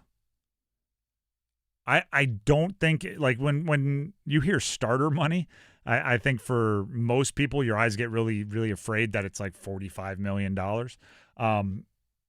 I think you can get it done with 18, right? I think you can get it done with maybe even like 14 for Jacoby Brissett, where you look at him and say, we'll give you another $10 million to stop the nonsense. And you're still coming out with an extremely cheap quarterback room and allowing you to do everything else you need to do cap-wise on the roster. Spotrac, which is a website that handles salary cap and contract and all of that, it's like a database. They have a valuation model for players. He carries an $11 million valuation within their model based on what he's done. Now, I would say the Cardinals gave away some of their negotiating power when they told him he would be the starter. So that takes that 11 up to 15. And there you go. You get it done. You get him happy. You get him in there. And then you acknowledge what this season is for Arizona, which is not one where they're going to win a bunch. But it is one where you need to continue to keep your weapons happy. You just drafted Jeremiah Love, 4th overall. Or is it 3rd overall? No, it's 4th overall, right, with Arizona? Ridiculously expensive running back salary for Jeremiah Love. I believe most guaranteed money of any contract for a running back in the NFL, and he hasn't even played yet. You have Marvin Harrison Jr., 4th overall. You have Michael Wilson to a lesser extent, a project wide receiver that had a really, really good year last year. You have Trey McBride, who put up statistically bananas numbers last year, although also led the NFL in a bunch of categories like, yards and touchdowns after you're already trailing by 2 scores. Jacoby Brissett is good enough. I believe it's actually kind of threading the needle exactly where Arizona wants it, which is he's good enough to keep those people happy and keep them enjoying their time in Arizona, getting them the stats they need, but not good enough that you're going to win a bunch of games that are going to cost you having a super high draft pick to get your quarterback of the future next year. In a draft which I don't fully believe it, but the experts tell me has a much stronger quarterback class. So Brissett maybe senses this is one of the last times of his career where he can cash in a big way, and he just wants to be given, again, professional sports only. He just wants to be given only another $10 million, only another $15 million to show up, and I think they should do it. I think they should make him that kind of player, right? You have a new coach, by the way. You don't want a new coach who's a LaFleur. Mike LaFleur. You don't want him to have to go through too much without his quarterback. And as much football as Carson Beck has played, and we know him from his time at Miami, obviously earlier than that at Georgia, he does strike me as the type of person that you want a year or two before you turn the keys to the franchise over to him, even if you're a big fan of his. And yeah, if it goes poorly enough, you get your guy in the draft next year and you move on from there. It is, for lack of a better term, a little gutsy by Jacoby, though. There is a world where the Cardinals go, you want how much? No. All right, Carson Beck. Carson Beck? Heck, call Carson Wentz. That's true. Like, we'll find somebody to play quarterback and lose most of our games because that's what's going to happen with this roster and this defense. That's what they're trying to do. It's kind of gutsy by him, but I do think he has some leverage. And I don't think they'll hold it against him if he, they play hardball and he comes back in a month and he's like, no harm, no foul, I'll play for the 4.88. I don't think they'll hold it against him. So maybe it's a little house money. He's just trying to get a little convenience cash. A little like, it's easier for everybody if you just give me another 10 mil. What's it to you? It's not your money, GM. Maybe that's the case, but we'll see. But that would be one from all 3 of the triangle, right? Am I missing anybody? Any additionals? Yeah, that'd be it. Sam Howell's not going to get any run? No. Again, just talking about week 1 starter. Yeah. Well, you got to stay healthy there, too. The Driver, Tim Donnelly, 99.9 The Fan. We're going to take a break. When we come back, let's look at Montreal. What are the Montreal Canadiens bringing to Raleigh on Thursday, where they will face the Carolina Hurricanes in Game 1 of the Eastern Conference Final? Stick around. It's coming up next.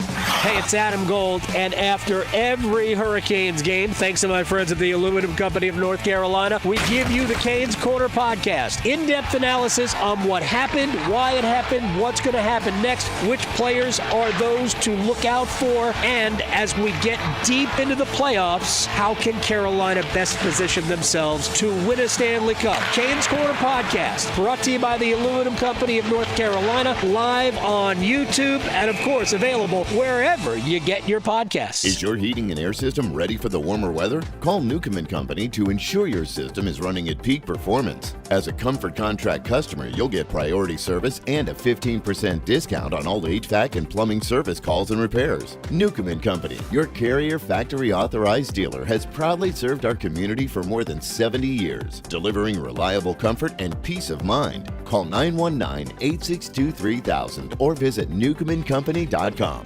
Newcomb & Company. Your comfort is our business. Jungle Cashword Scratch-Offs and Digital Instance games are here. 2 ways to play. Yeah. Play Scratch-Offs like you do. Scratch it! Play Digital Instance on your phone. 2 ways to win. Right. 2 ways to find letters and complete words. 2 ways to win up to $150,000. That's a lot of crackers. Jungle Cashword from the North Carolina Education Lottery. 2 ways to play, 2 ways to win instantly. Must be 18 to play. Approximate overall odds to win range from 1 in 3.79 to 3.90. Problem gambling helpline 877-718-5543. Adam Gold in studio with my man Patrick Day from the Aluminum Company of North Carolina. All right, let's paint the scenario here. I need windows, but man, I don't have 3 hours to go through the process of deciding what I need, when I need it. Can you help at the aluminum company? Absolutely. So, first of all, when we come out to your house to look at your windows, typical window appointment may last 45 minutes, an hour. We're certainly not going to make a 4 or 5 hour commitment to talk about windows. We're there to help. Serve dinner last time. Right. Listen, my wife always says, I talk to my wife all the time when we have salespeople, whatever we're doing. And my wife, I tell her all the time, I can't stand salespeople. And she laughs. She's like, you are a salesperson.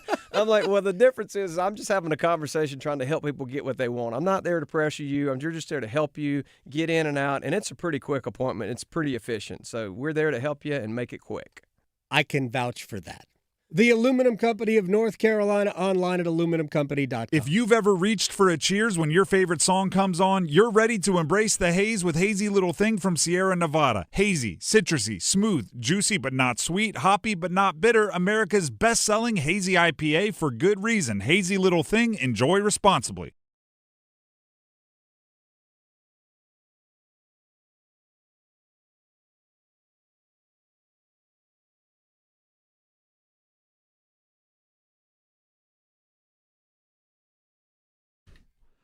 The Drive with Tim Donnelly, 99.9 The Fan. All right, we have about 17 minutes remaining of eligibility for the current keyword in our Carolina Hurricanes ticket giveaway.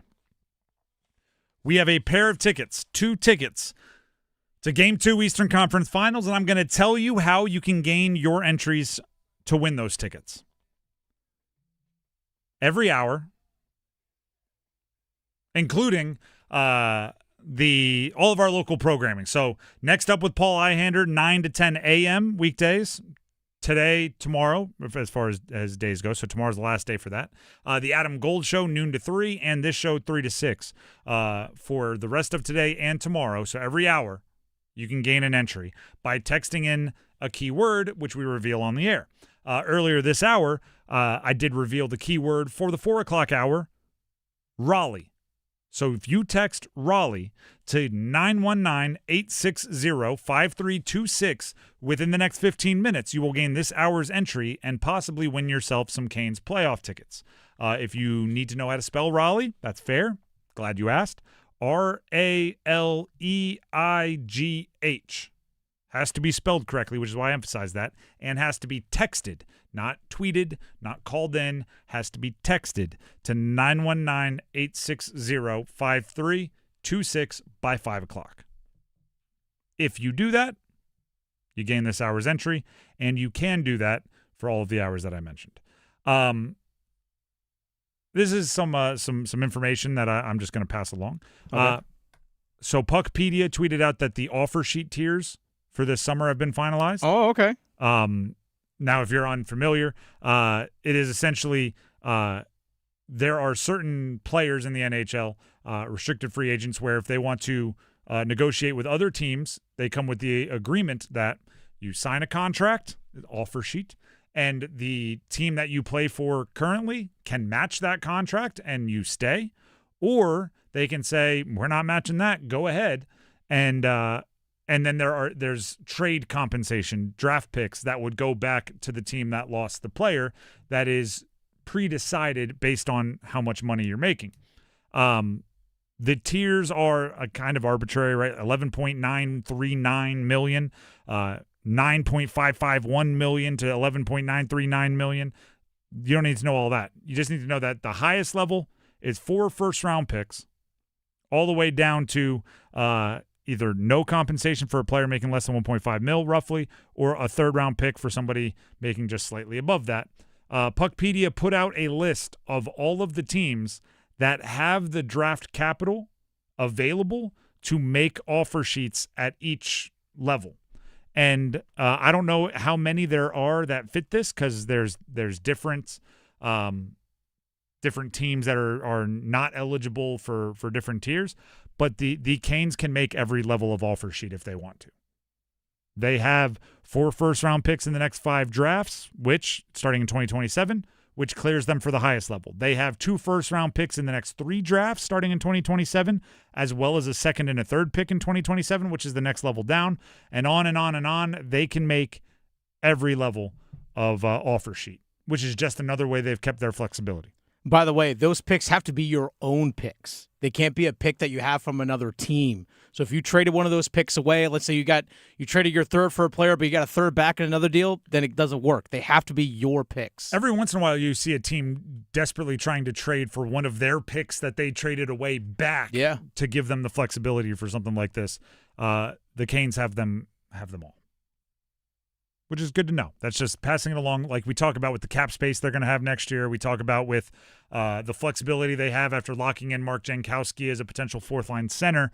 Like they can be very fluid this offseason, and this is another way that illustrates that. But what am I doing talking about the offseason, Dennis? Yeah, we're not even there yet. This season's not over. Not even close. Canes, Montreal, Eastern Conference Finals, Thursday, 8 o'clock, the Lenovo Center. It took us a long time to fill in all those blanks. We didn't know the day. We didn't know the time. We didn't know the opponent. The only thing we knew was it was home ice, Carolina Hurricanes, Eastern Conference Finals, for like a week. That's all we knew. Now we finally know the opponent, the time, the everything. And we can start diving into Montreal a bit here. So let's do it. What are the Montreal Canadiens bringing to Raleigh on Thursday? They're bringing a team whose youth and talent is noticeable, right? We brought it up when we were talking about Alexander Nikishin finishing 7th for the Calder Trophy. Montreal has 3 of the top 11 in Calder Trophy voting this year. That is 3 of the top 11 rookies, right? They have Caulfield, Slavkovsky, Demidov as a really exciting, super young trio. You mix in Suzuki, you mix in a few others. They have a pretty complete roster, and one that, you look at it and you go, you know what? Kind of get how they made it to the Eastern Conference Finals. But that youth, that grouping that I just mentioned also comes with certain things that they do well and things that they don't do well. And Dennis, we were talking about it off air earlier. The Canes, it would behoove the Canes to play a very disciplined, meaning stay out of the penalty box style of hockey for this series, because those guys that I mentioned, the Caulfields, the Slavkovskys, they've done most of their point production on the power play. Now, the Canes do have a fantastic penalty kill. And at times, I feel like they've depended on it a little too much this year in the postseason, but they've answered the call each time. But you don't want to lean on that, right? Like, this is one where I know the 3-on-5 worked a bunch in the first couple series. Let's stay out of that one with the way that some of these guys are going on the power play. The stat I've been using is Caulfield, Slavkovsky, Demidov have 25 points this postseason. 21 of them have come on the power play. So it doesn't even have to be like, oh, they're playing great on the power play. It could be, let's keep this team at 5-on-5 as much as you possibly can, because some of their studs are having a hard time finding oxygen that way. That's one way to look at it. Another way to look at it is nobody, and this is a Pete Blackburn quote who tweeted it out, and I would actually say this is the Canes fever dream over the last 10 years. Nobody dramatically survives a game where they're severely outplayed, quite like the Canadiens, is what Blackburn said. And the reason why I say that's kind of like the Canes fever nightmare would be the way to say it, is there have been a lot of games over the years that you leave or you stop watching, you turn the TV off, and you go, how did the Canes lose that? They outshot them by 1 billion. They controlled the action. They were the better team. They lost 2-1. Like, how? It's one of the knocks, one of the reputation, one of the stereotype knocks of the Canes, and Montreal has done a good job of kind of being like the cockroach in a nuclear storm, right? It's somehow they survive and have a chance at the end. Sometimes they survive, and even if they don't win, they make it interesting down the stretch of games that they don't feel like they should be a part of. I mean, I'm not the only one to say this, but I was double screening the hockey game and the basketball game last night. I was watching Wemby go bananas, and so I wasn't watching it as closely as I do like Canes games. But there were long stretches where I felt like Buffalo was very outplaying Montreal last night. Oh yeah, you're not wrong. And then Montreal wins, and it's like, ooh, if that's one of their like little slippery, slidey maneuvers, the Canes, that's something that will keep Canes fans up at night because, it's a frustrating part about hockey that you don't always get rewarded for being the better team on the ice. And in this level of hockey at this point in the postseason, you want to be rewarded for being the best team on the ice. You want to feel that gratitude or that satisfaction is the wrong word, but that completion of effort. Like, hey, we did all the work, we played well, we did what we were supposed to do. We want it to be a deserving win, and Montreal can slither and slide their way to maybe a less than deserving win, which can be a tough one to deal with. Let's go to some of the audio we have here talking about this upcoming series. Tony Granato of the NHL Network has the regular season do they results matter debate queued up. This is what he had to say to answer that question. If I'm Montreal, yeah, I believe, heck, we went in there and won twice. We played really well, so I have a little bit more confidence. But at the end of the day, as someone that's been around this game long enough to know that really what happened in the regular season means absolutely nothing. But if you're Montreal, it does. It's that's a fascinating way to put it. It matters none at all, but for Montreal, it matters.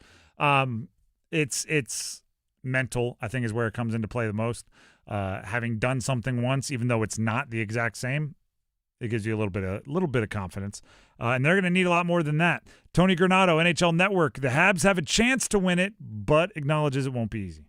The one thing you know Carolina is going to do at the one end, they're going to be coming like crazy on the forecheck. You got to be able to break the puck out. And at the other end, you got to be able to get some sort of a sustained forecheck going against Carolina to make them have to play in D zone. You can't play a transition game and go chance for chance with them against Carolina. They're too fast. They know their system too well. So I think there's some things that Marty and his coaching staff will go over tonight by themselves and be ready to present to this team. And again, with these young players, if you can make them believe, look, they have a chance. They really do have a chance in this series coming up. So I'm excited.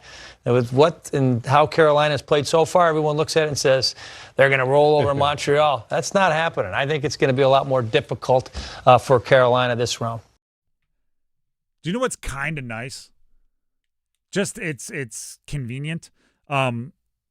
If I were a team that didn't play the style of the Canes, didn't forecheck, didn't put the pressure on and try to suffocate their opponent as much, I would be tempted to play that style of game, at least early in the series, a bit more, based on the fact that Montreal's played 7 really, really taxing games in their last series and 7 really, really taxing games in their first series.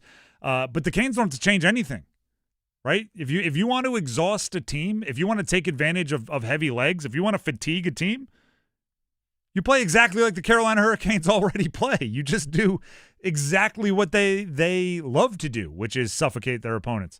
So, just do you, right? There's, it's not 100% just focus on you and don't worry about nameless, faceless opponent because that's disrespectful to Montreal, right? You do the scouting report. You know what their tendencies are. You do all of that.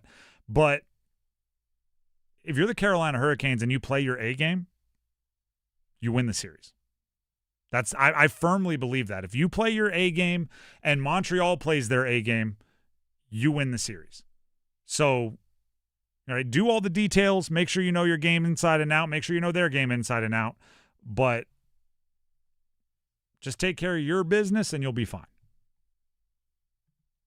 Then we got to get to the next step, which is even more aggressive, but we'll cross that bridge when we get there.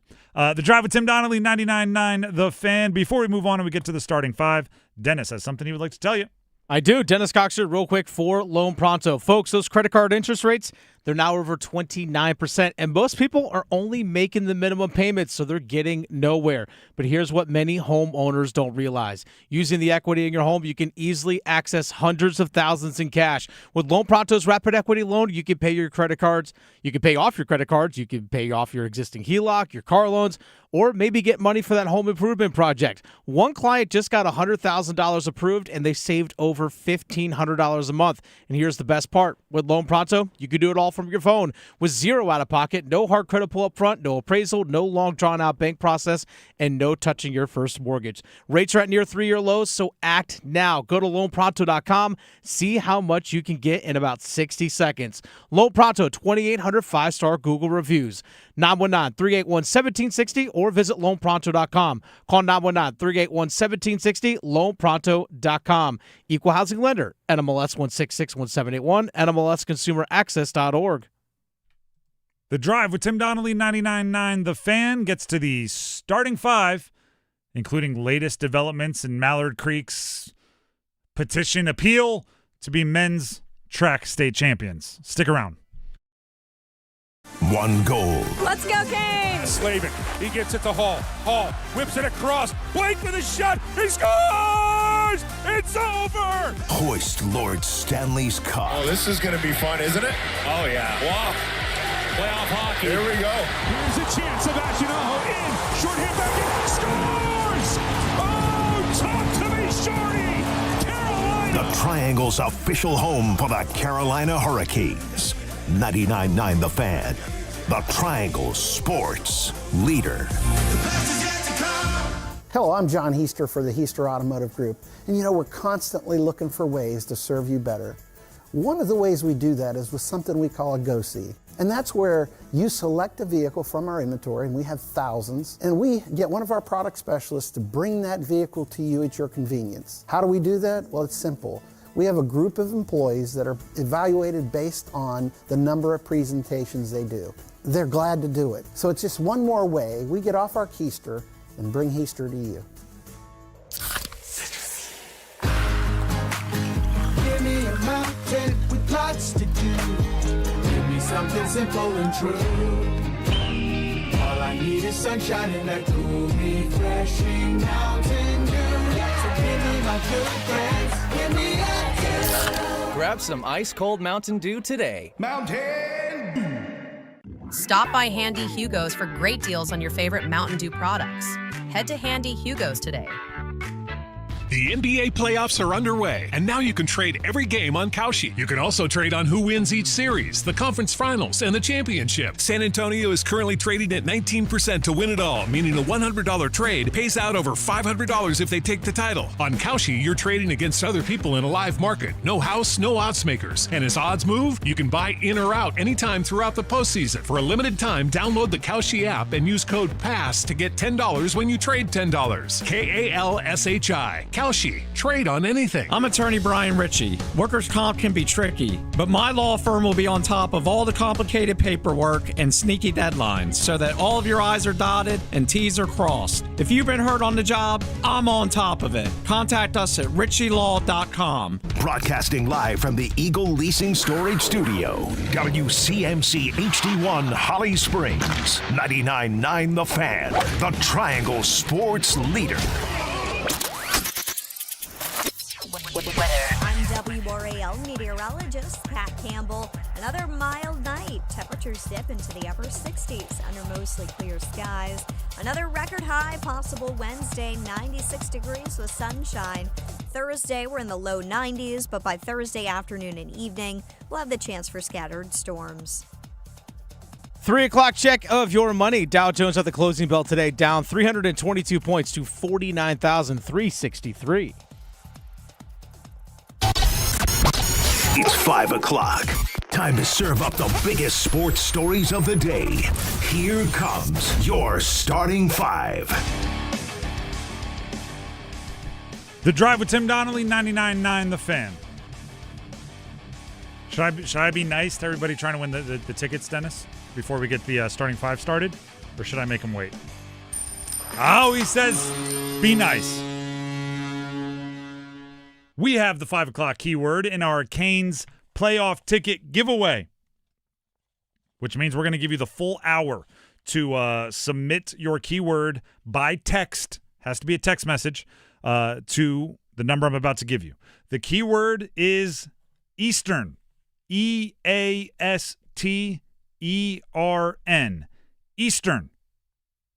Text that to 919-860-5326 before 6 o'clock, and you will have this hour's entry. You will have this hour's roll of the dice, whatever you want to call it, to win Canes playoff tickets. More specifically, Eastern Conference Final tickets. More specifically, Game 2 Eastern Conference Finals tickets at the Lenovo Center.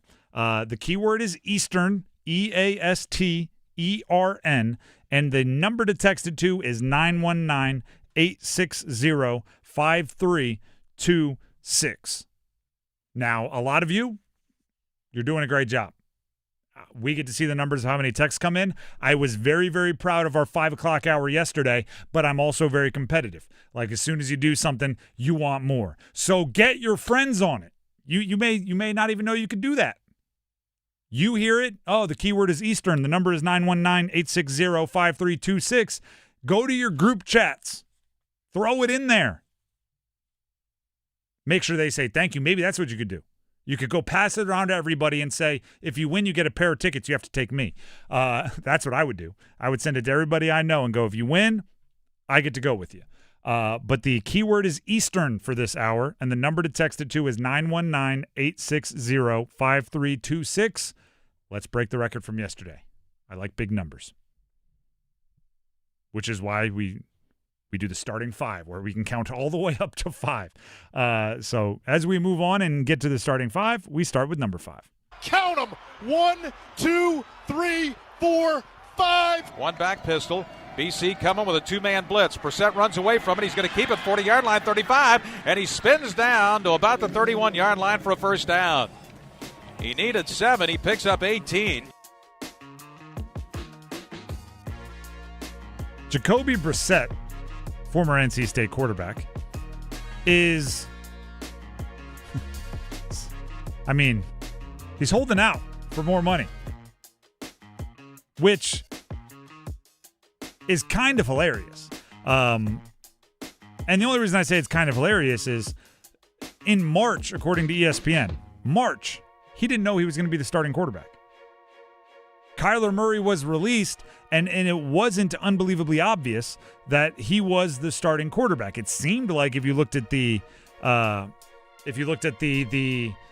roster, he had a good chance, but he didn't know if they were going to draft somebody, he didn't know if they were going to sign somebody. Now he has been told he's the starting quarterback, and he's holding out. He hasn't been at the voluntary portions. He wasn't at OTAs yesterday. I appreciate the guts. I think they can get him back to participating without having to break the bank, and I think it would be a smart move for the Cardinals to do. Right? Don't be too stubborn on either side.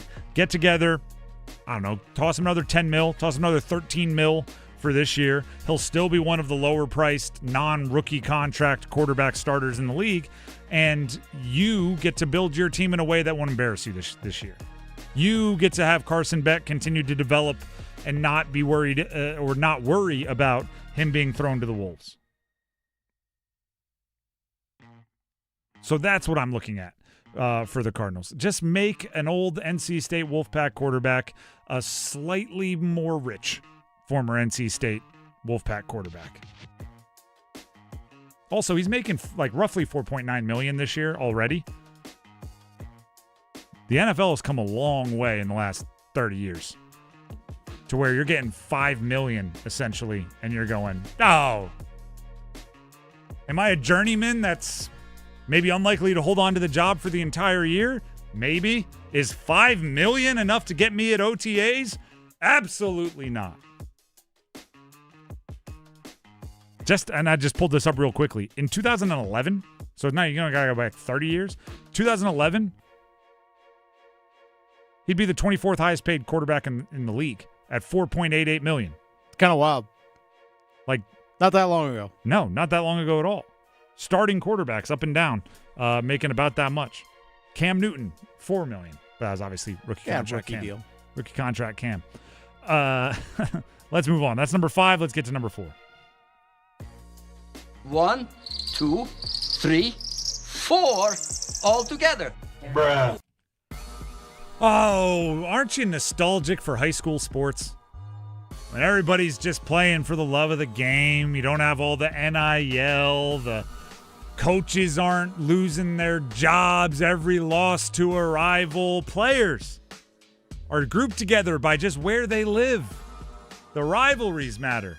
And oh yeah, there's the appeal to higher levels of directors and departments to find out if holding your hand as you cross the finish line up is worthy of taking away a state championship. We talked about it yesterday. Mallard Creek boys track and field team essentially had a state championship taken away from them because Nyan Brown, their anchor in the 4x4, which is the last event, as he crossed the finish line well ahead of everybody else, held up his hand as if to say, put the ring on this finger. Didn't even, his hand was high five style, but back of his hand, trying to describe this for everybody. He was not holding up like a ring finger or looking like any other finger. It was all fingers up. Turns out some of the officials say that he was warned earlier after he broke the state record in the 300-meter hurdles and celebrated. They said he was warned for taunting there, so the hand up constituted like a second offense. He was disqualified. The team lost the state team title that they appeared to have won. Since then, there's been appeals left and right. As of today at 1:30 p.m., Brad Alford, the director for the Office of Athletics at the North Carolina Department of Public Instruction, has issued a statement. I will read to you that statement. The Independent Interscholastic Athletics Appeals Board has received an appeal from Mallard Creek High School regarding a ruling at the state track and field meet. State Board of Education Policy ATHL-013 outlines a detailed process for reviewing appeals of decisions by an athletics rule administrator, in this case the NCHSAA. The appeals board is currently reviewing the appeal and will issue a decision within 30 days. Since the appeal remains pending before the appeals board, we are unable to comment further on the case at this time. End of statement. Oh, that's the good stuff, right? That's like Happy Days, Norman Rockwell, Americana, and State Board of Education Policy ATHL-013. Just like the sports I remember as a youth. Listen. At this point, you don't want to take away the state championship from Jordan High School, the ones that were given it. It's co-state champions. It's deserving, and you move on. And you do everything you possibly can to remove the stench nationally that this has put on the high school sports governing bodies here in the state of North Carolina.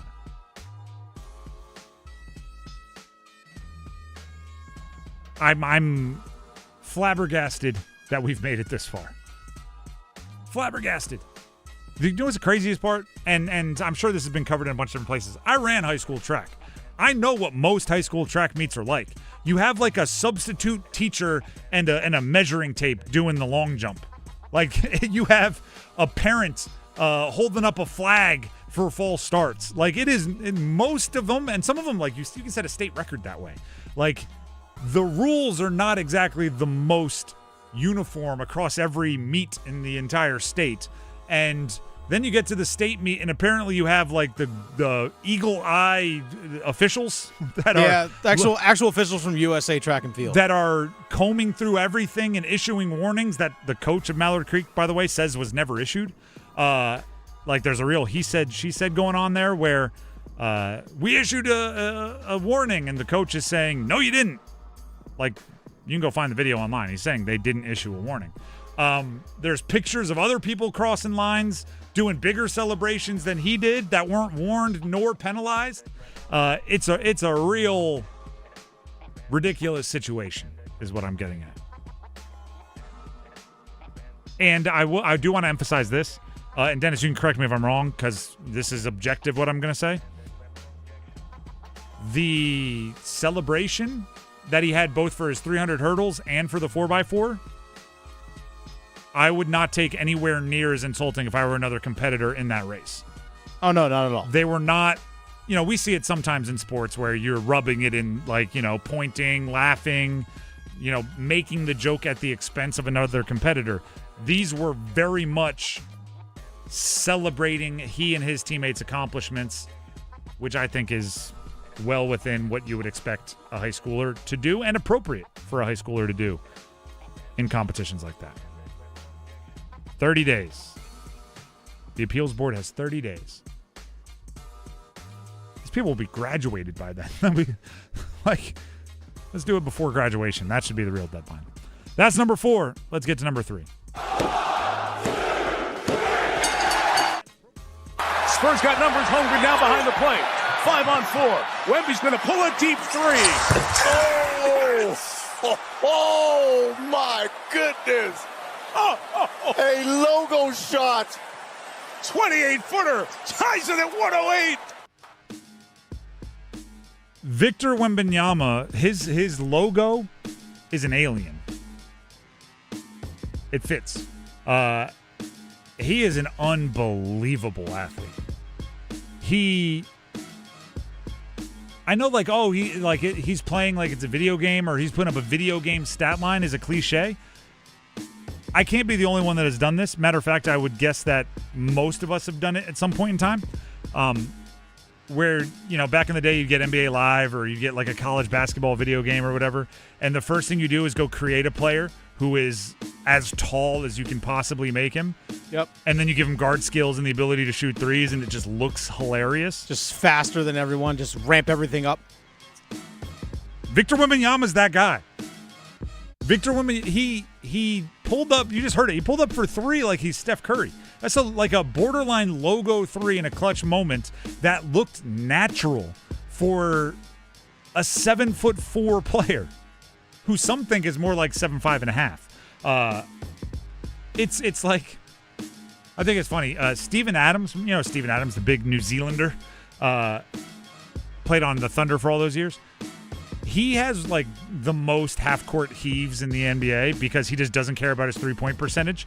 So anytime they're inbounding with 0.8 seconds left, everybody else is worried about their three-point percentage. He's like, throw it here, mate. I'll chalk it up. And when he shoots it, he looks like a giant shooting. It's like a one-handed half baseball toss, like his hand's too big for the basketball. And he's, Victor Wembanyama looks like he's 6'4", and he's pulling up for 3. Last night in the NBA playoffs, he had 40-plus and 20-plus in a win against a behemoth that is the OKC Thunder. And he made clutch plays, and he makes plays that only much smaller people should be able to make. And then he's also taller than everybody and can dunk on everybody. The one negative I have to say about Victor Wembanyama is sometimes his dunks on people don't look that exciting because his feet are still on the ground and he's just kind of leaning and reaching around them. But that doesn't mean they're worth any less points. It just means they're not as cool posters. Going from that game to Cleveland, New York Knicks. Cleveland Cavaliers, New York Knicks tonight. I have a feeling is gonna feel a little like jumping from a cold pool to a hot tub. It's gonna feel more different because comparing it to what it was yesterday. I think the NBA championship is happening in the Western Conference Finals is what I'm getting at. But Knicks Cavs, making it to the finals is still an accomplishment. So we'll watch. That's number 3. Let's get to number 2. Just the two of us. ACC baseball tournament going on as we speak. They have 4 games scheduled for today, and they're going to be playing into the wee hours of tomorrow morning because, Duke and NC State took their sweet old time with the first game of the morning. They started at 9 a.m. Did not finish till after 1. The final score was 21-12 Yeah, I think State, they missed an extra point, decided to go for 2 and missed that. That's 21, that's a football score. I know. 4 field goals, couldn't convert in the red zone. 20 hits for Duke. 20. I mean, it's a chaotic game. It does end the season for State, the ACC tournament, in a really strange way. They had some players that played well in the game. They had some players that did some things, but you can't give up 21 runs. Yeah, a bunch of those runs, at least I know like the first 12 or so for Duke, were all scored with 2 outs. I mean, that's even more brutal. And it wasn't like they had one blow-up inning where they gave up like 15. They gave up 2 runs in the 3rd, 4 runs in the 4th, 6 runs in the 7th, 3 in the 8th, and then 6 in the 9th to end up with 21. That's just a rough day at the office for the pitching staff. No errors also. So that's a rough spot. You got to find the strike zone in a lot of ways, but then you got to keep the ball in the park. You got to do a lot more there. Elsewhere in the ACC tournament, wrapping up not that long ago, Stanford beat Cal. So, Stanford and Cal flew a long way to play against each other on the East Coast. 11-4, the final score there. Stanford gets the win. They advance. Up next, they're expecting a 6:10 opening pitch for Clemson Notre Dame. That's not as bad as I thought it'd be. That game was originally scheduled for 5 o'clock. Yeah. So perhaps Stanford and Cal picked up the pace a little bit there, got everybody closer to on time. Well, I think that game was by like the mercy rule, like 10-plus runs after 7 innings or whatever it is. So I think Stanford won that one pretty easily over Cal. All right. So I think that's kind of what aided the ACC. But you never know. Like this upcoming game that's supposed to be starting here in about an hour might breeze through that quickly. Might be right back on time. That's a youth sports parents out there know what that is, right? You're at a basketball game. You show up. You're playing like game 4, scheduled to start at noon. You show up. There's like, who's that on the court? Game 2? What happened? And you learn game 1 went to like 4 overtimes, and you're donezo for the day. You need a couple mercy rolls. You need that running clock. You need a couple of those to get back on track. ACC, they're just like youth. Duke, by the way, advances obviously with the win over NC State. They play tomorrow morning again, 9 a.m. opening pitch. This time a likely tougher opponent. They get Virginia. So that one's at 9 a.m. And then the ACC tournament goes from there. That's number 2. How about number 1? The 1! Now Miller with it. Oh, off the post.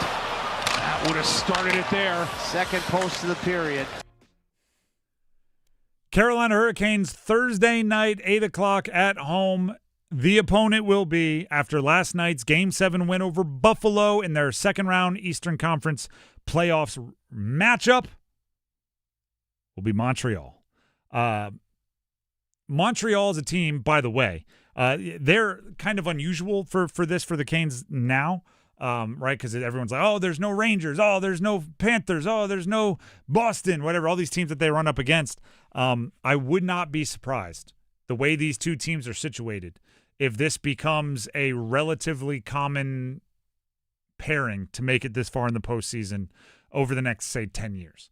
Montreal has a lot of really good young players. Canes have their entire future pretty much locked up to contract already and cap space to go build more. And they're not the oldest team by any stretch. They have a few vets that they'll have to replace in the next 3 or 4 years. But I think both of these teams are set up really well to continue their windows. So with that being said, as if you need any more motivation other than making it further than you have in the last 20 years and making it to a Stanley Cup final, you want to establish some dominance over those young whippersnappers from up north in Montreal, which, by the way, they're the youngest team to make it to a conference finals by average age, 25.8 years old, since the 93 Montreal team that, a lot of people remember for the success they had at this level and beyond. It does play into one of the themes that the Canes, I believe, have made good on this postseason, which is they are the team with the experience. They are the team remaining with the experience. So you're going up against Montreal. They got a bunch of rookies, right? These are guys, even though Montreal has done some good things over the last couple of years, I mean, the rookies haven't been around for much of them. Dobish in goal, rookie, right? Demidov, rookie. So the Canes can be a team that shows up with a little bit of the experience advantage, which is a very, I think, solid thing to lean on at this time. Even though a lot of their experience in the Eastern Conference Finals hasn't been tremendously successful, they've been there. 2023, 2025, they've been there. They did win a game last year. First one in quite some time that they've won at the Eastern Conference Finals. So I would continue to lean on that level, right? You can stay calm when things get crazy. You can be the ones that, lock back in after things go crazy. Because I do want to, let's call a spade here. And Dennis, jump in if you feel necessary. You're not going to go an entire Stanley Cup playoff without experiencing any kind of real, true adversity. They're going to lose a game. You're going to lose a game at some point. At some point. And the sweep through the first two rounds is great. And if you can do it, keep it up. Don't don't be like, hey, we got to experience adversity. We don't want another long break. Don't do any of that. But be prepared to lose a game. Be prepared to have some bad bounces, right? Be prepared to have some puck luck go against you. Be prepared for a bad call. I mean, it was in the Kane series. It was in last night's game. It was in the earlier games for the Buffalo-Montreal series. There's going to be a debate about goalie interference. And guess what? There's never a solution to a debate about goalie interference. You're going to have things go against you, and you're going to have to persevere through that. I think the Canes are set up well for it, but you should expect it, and you should anticipate it, and you should control what you can control and move forward. We could have and likely will have a lot of the same conversations we had going into round two about, you want to keep the Stankoven line on fire, and you want to keep Freddie on fire, and you want to keep all of the penalty kill on fire. These things that were so good against Ottawa were, for the most part, same level, if not better or slightly worse, but around the same level against the Flyers. If those three things can stay at the same level going against Montreal, you're going to expect a lot of success. I do think at some point you're going to need the top line to produce more goals, but, they're due, right? They're due. And I'm really looking forward to, having hockey to actually talk about. I'm really looking forward to getting on the ice and seeing what the Canes are now that they are wildly refreshed and hopefully a little bit healthier.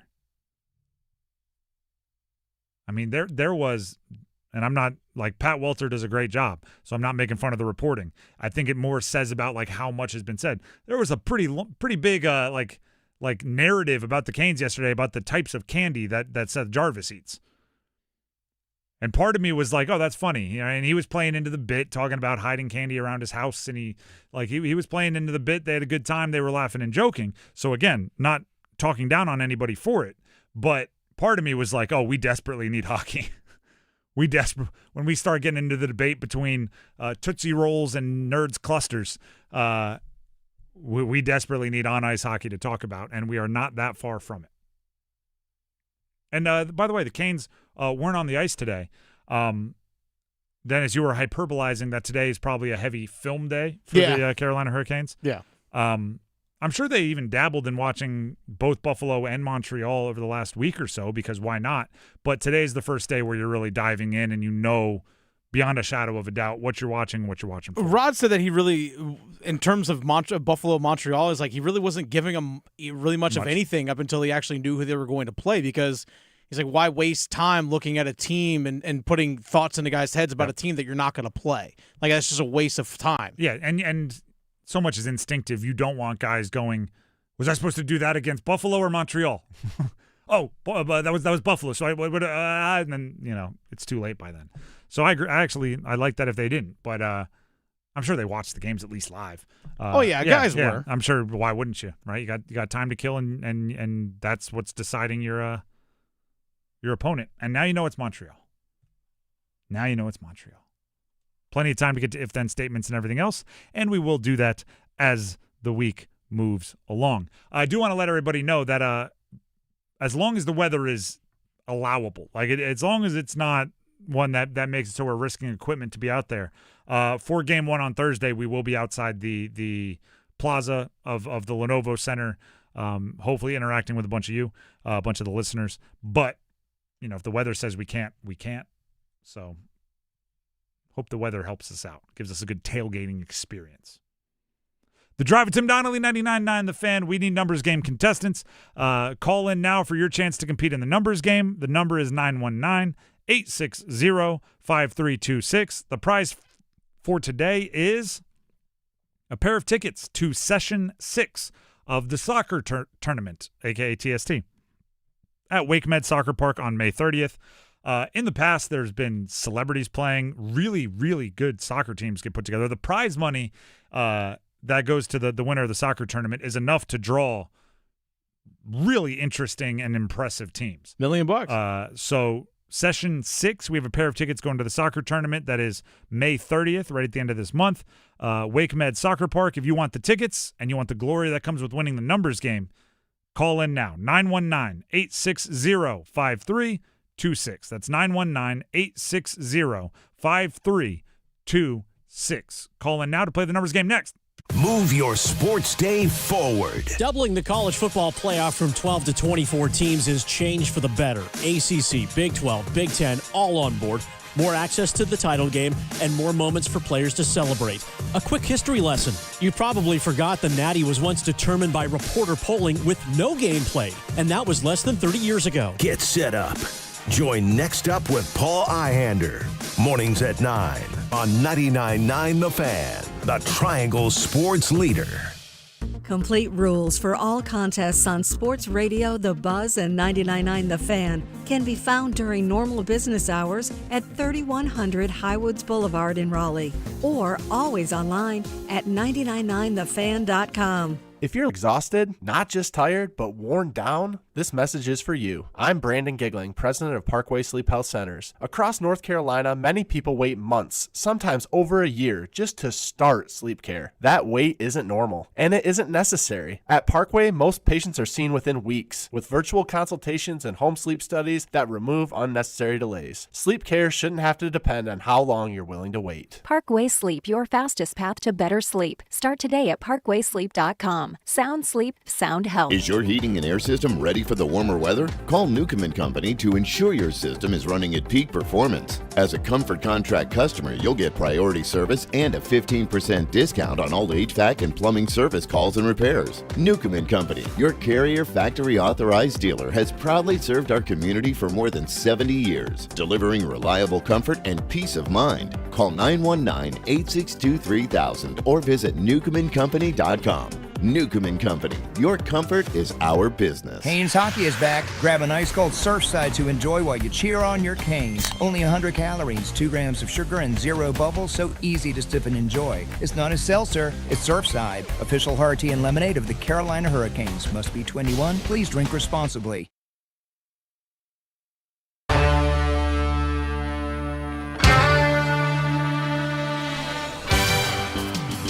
The Drive with Tim Donnelly, 99.9 The Fan. It is time to play the numbers game. As we said before the break, the prize for today, tickets to Session 6 of the soccer tournament at WakeMed Soccer Park on May 30th. The contestants for today, Nick in Youngsville and Jeb in Raleigh. They'll be battling it out with numbers game trivia, jersey number trivia, to see who gets the tickets. But first, we have to decide who goes first. To do that, we will bring them each onto the show. Dennis will pick his favorite answer of the question that we ask them both, and that person will get to go first. We'll start with Nick in Youngsville. Nick, can you hear me? Yes, sir. All right. The prize for today are tickets to the soccer tournament, and I think J.J. Watt's participated in the past. Pat McAfee's participated in the past. So my question for you is, excluding all soccer players. So no soccer players are eligible, but you have to pick an athlete to be the best soccer player. What non-soccer player do you think is the best soccer player? And I guess we'll open this up to all time. It doesn't have to necessarily be a current athlete. You can pick anybody you want. Ooh, who's the best soccer player? That's not a soccer player. There it is. That's a tough one, man. I don't know. Let's go JJ Redick. All right, JJ Redick. Got some local ties. Dennis, any follow-ups? All right, we move on to Jeb and Raleigh. Jeb, can you hear me? Yes, sir. Can you hear me all right? Yep, we got you. Same question to you to see who goes first. Throughout sports history, you can pick any athlete who is not a soccer player, and you have to pick the best soccer player. So the best soccer player amongst all non-soccer playing athletes. Who do you choose? Off of short time, gut, knee-jerk reaction, I'm going to say Lamar Jackson, and the reasoning is speed, obviously, shiftiness, obviously, but also he's gotten flagged a handful of times for kicking a football when he gets frustrated. All right, that was when you lead with on short time, I didn't have much time to think, and then you come with that well of a thought-out answer. You misdirected us. Dennis, are you rolling with JJ Redick as the best non-soccer playing soccer player, or Lamar Jackson and Jeb as the best non-soccer playing soccer player? Jeb's response was just explanations on everything. That was fantastic. I got to go with Jeb and picking Lamar Jackson. I do imagine. Have to. If you just in your mind's eye right now picture Lamar Jackson versus JJ Redick one-on-one soccer, I think Lamar's winning that one. JJ will practice a lot, don't get me wrong. He'll put the work in, but Lamar's got some foot speed on him. Let's go ahead and start with Jeb then. Nick, don't worry, you will have your chance. Just have to stay on hold. Jeb gets to go first. Jeb, are you ready to pick a category? Yes, sir. All right, the categories are NFL players, Panthers only, MLB players, batting champions since 2001, NBA players that participated in this year's 2026 NBA playoffs, or NHL Hurricanes only. I'm going to go Canes, please. Canes. All right. Canes only, NHL. I will give you the team and the player. Give me the jersey number as quickly as you can. There'll be 30 seconds on the clock. You'll have one pass if you need it. Do you have any questions before you get started? I don't think so, no, sir. All right. Your time will start when you hear the horn. Eric Stahl, Carolina Hurricanes. 12. Correct. Jack Roslovic, Carolina Hurricanes.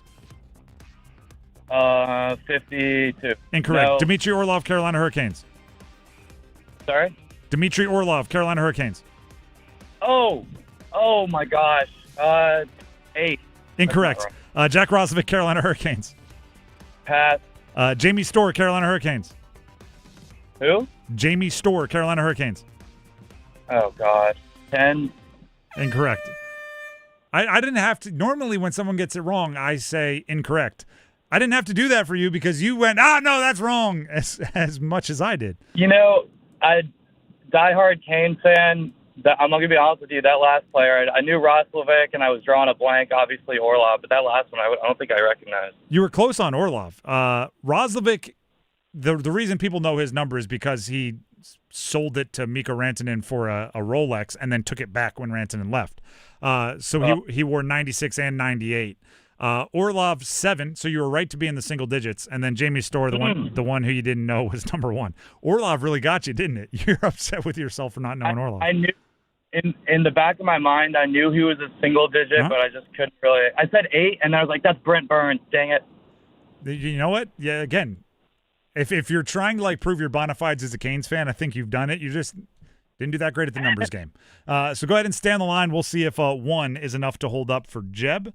And that'll bring us to Nick. Nick, are you ready to go? Yeah. All right. The categories remaining for you to choose from are NFL Panthers only, MLB batting champion since 2001, or NBA played in this year's playoffs. Let's go NBA played in this year's playoffs. All right. I'll give you the team and the player. Give me the jersey number as quickly as you can. 30 seconds on the clock. One pass if you need it.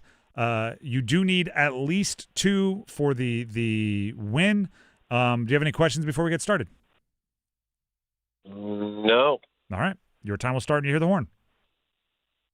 Cade Cunningham, Detroit Pistons. 2. Correct. Mikal Bridges, New York Knicks. Mikal Bridges. 16. Incorrect. Keldon Johnson, San Antonio Spurs.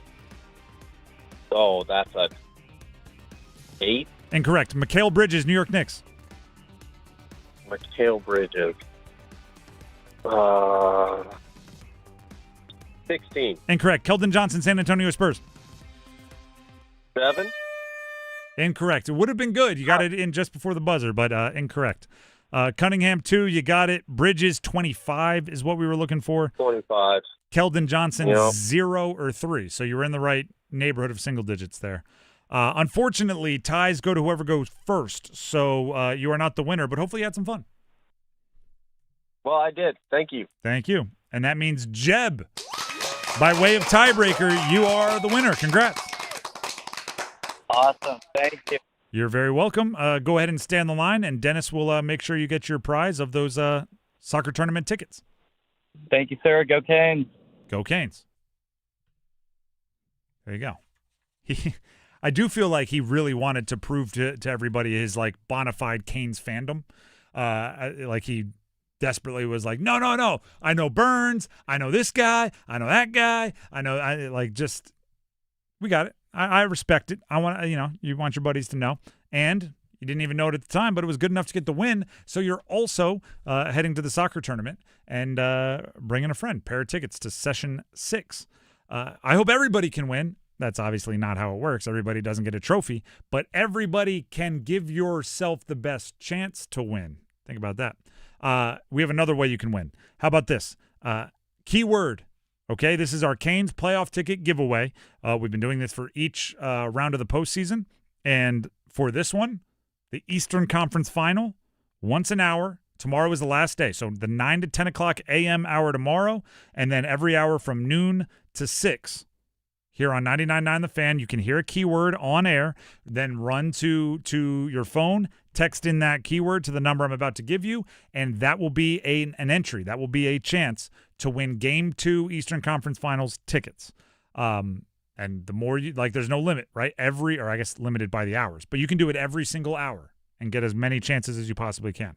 The keyword for this hour, which expires at 6, so you have about 21 minutes of it, is Eastern. That's the keyword. EASTERN. Text in Eastern right now. There you go. That's the audio signal for you. To 919-860-5326 for your chance this hour to win Game 2 Eastern Conference Finals tickets, Canes, and we now know Montreal. Again, the keyword, nothing else. You don't have to say, hey, here's the keyword. You don't have to say, my name is so-and-so and I'm the keyword. We don't need your date of birth. We don't need anything but the keyword at the moment. Text in Eastern, EASTERN, to 919-860-5326, and please do so before 6 o'clock tonight. And then tune in tomorrow up and down our local lineup for more chances. But if you don't win and you heard a keyword and you didn't text it in, I'm not going to feel bad for you, right? You got to do the work, got to put in the effort, and it's just a text. And then maybe we'll see you out there Game 2. The Drive with Tim Donnelly, 99.9 The Fan. There is a distinct difference between the two guys in net for the Canes and Montreal.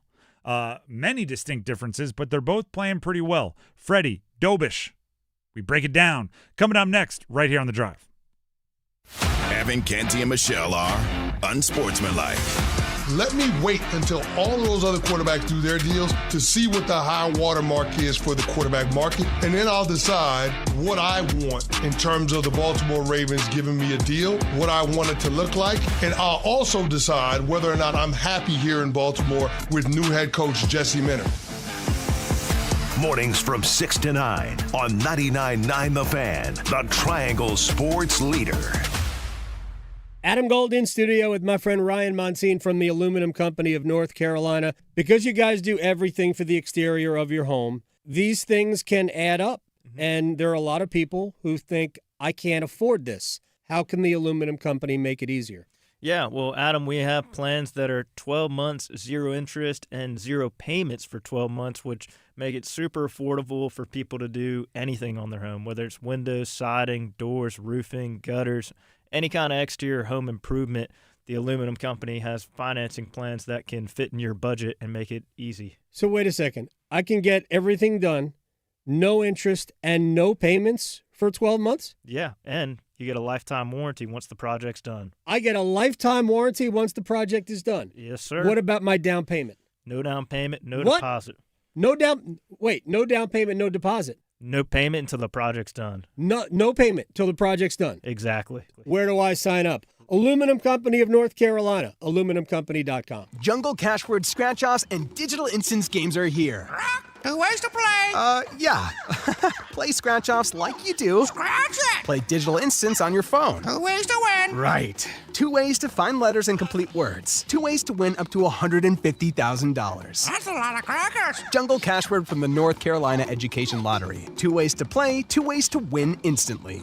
Must be 18 to play. Approximate overall odds to win range from 1 in 3.79 to 3.90. Problem gambling helpline 877-718-5543. The NFL schedule dropped and it's time to settle up. There's road trips to plan, hotels to book, tickets to split, tailgates to cover, and scores to settle. All the things for the season. But now, when you send $10 or more to a friend with PayPal by May 28th, you can win 2 tickets to every home game of your favorite team. Yep, the entire season. Visit paypal.com/P2P sweeps. No purchase is necessary. See websites for details, including how to enter by mail. Brought to you by PayPal, official peer-to-peer payment sponsor of the NFL. With Bet365 Early Payout, you win even if they lose. Get paid out instantly when your team goes up big, even if they blow the lead later. Bet365. Winning is everything. Gambling problem? Call 1-877-718-5543 or visit morethanagame.nc.gov. 21 plus only. Must be physically located in North Carolina.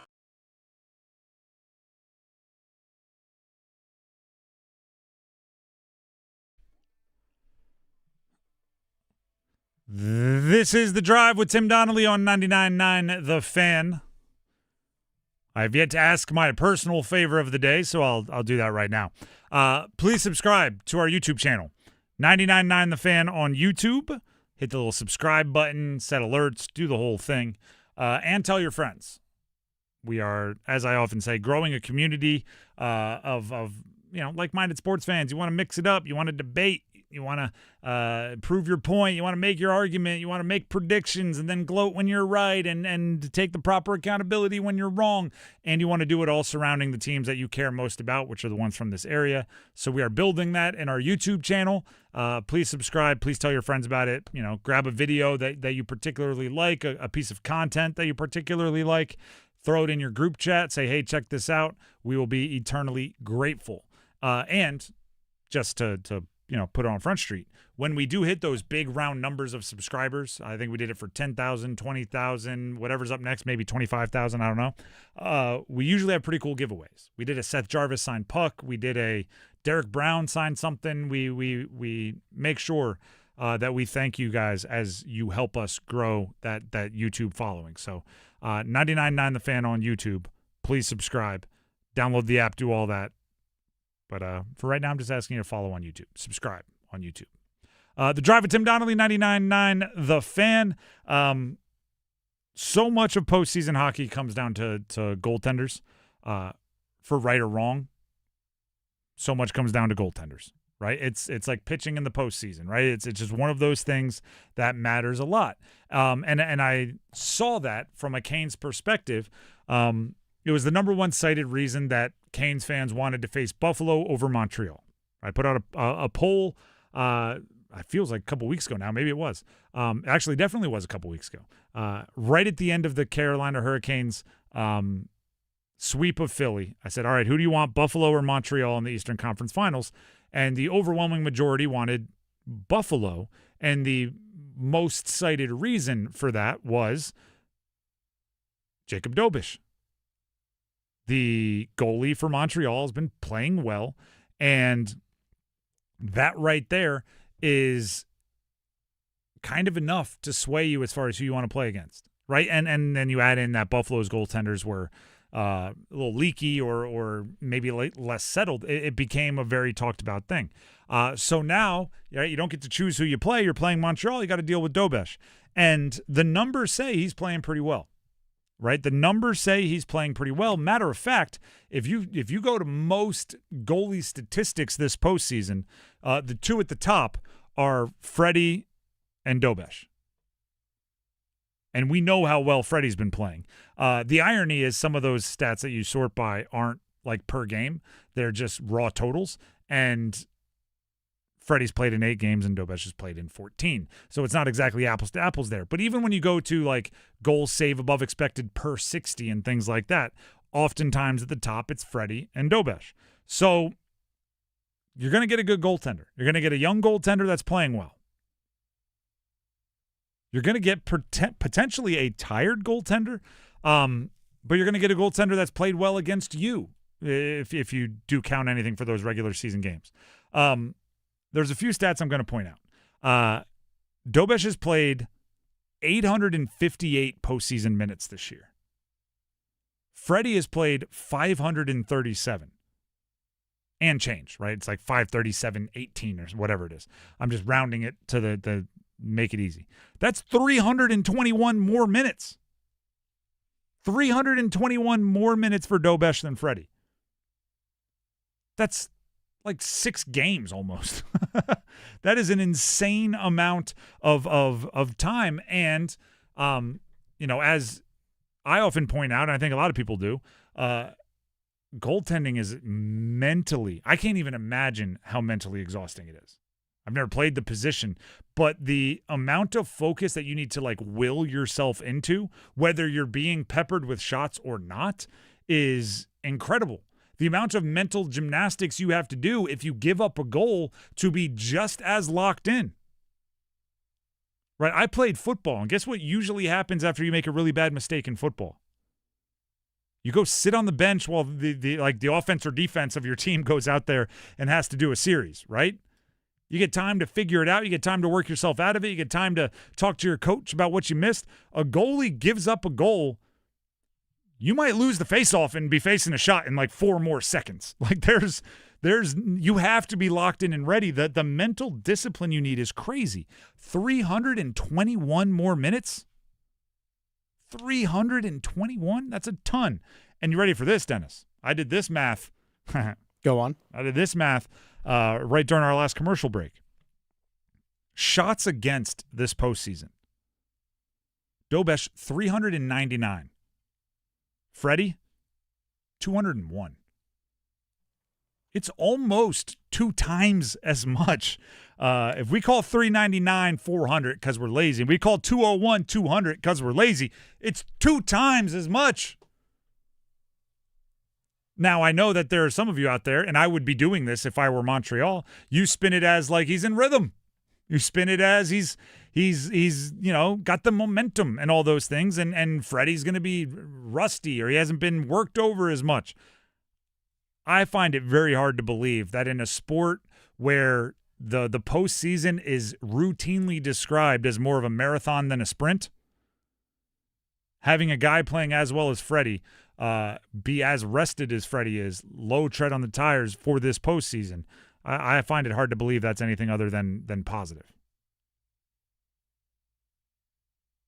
Now, let's also acknowledge, because this is the crazy part, if you go to right now, goals save above expected this postseason, 1, Freddie. If you sort by goals saved above expected this postseason, 1, Freddie, 2, Dobesh. Can anybody guess number 3? Do you want to give it a go? You're looking a little curious. I can just tell you. Goals save above expected? Yep. Linus Ullmark. He's number 4. Oh, okay. I was close. Can you guess who's 3? And you're seeing a theme here. Freddie 1. Montreal's Jacob Dobesh 2. Yep. Ottawa's Linus Ullmark 4. Who might be 3? Tell me.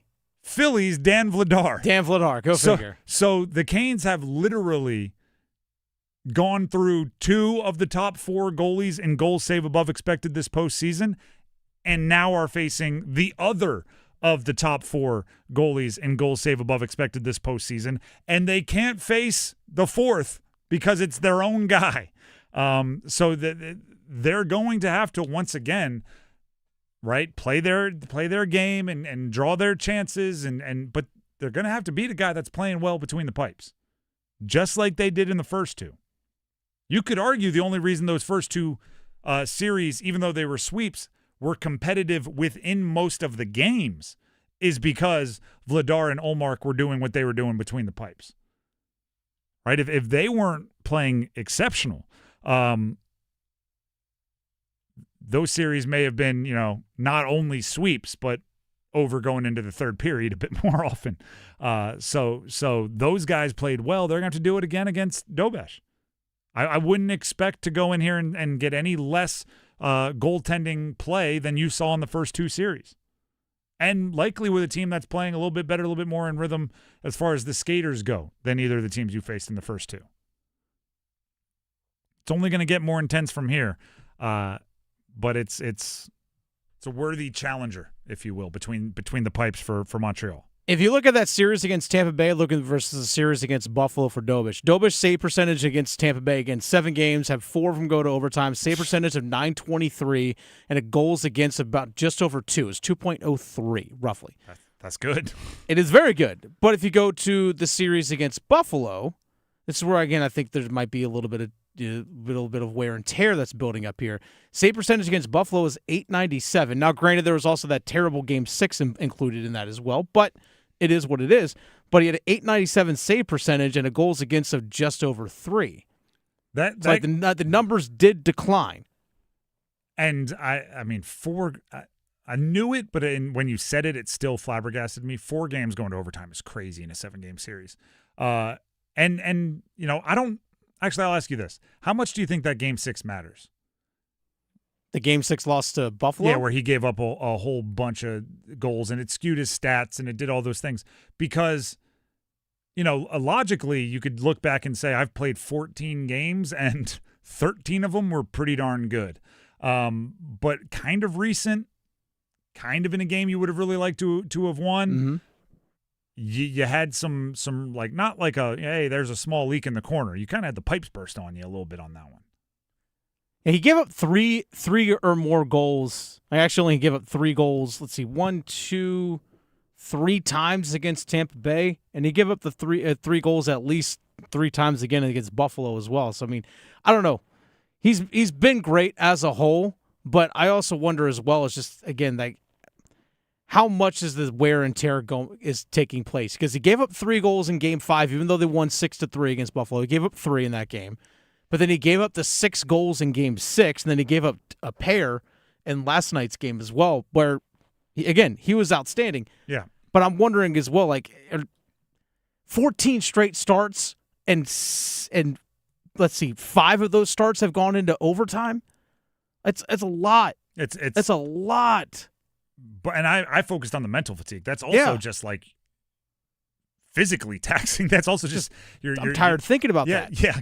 I mean, goalies kind of they're in a squat for like 60 minutes.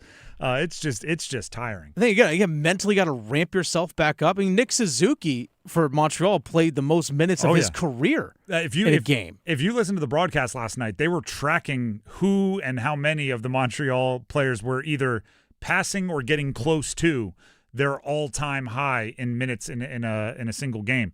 And it wasn't like they just mentioned it for 1 or 2 guys. It seemed like they were, I don't know how many ended up actually passing the threshold, but there were a lot of them that were close.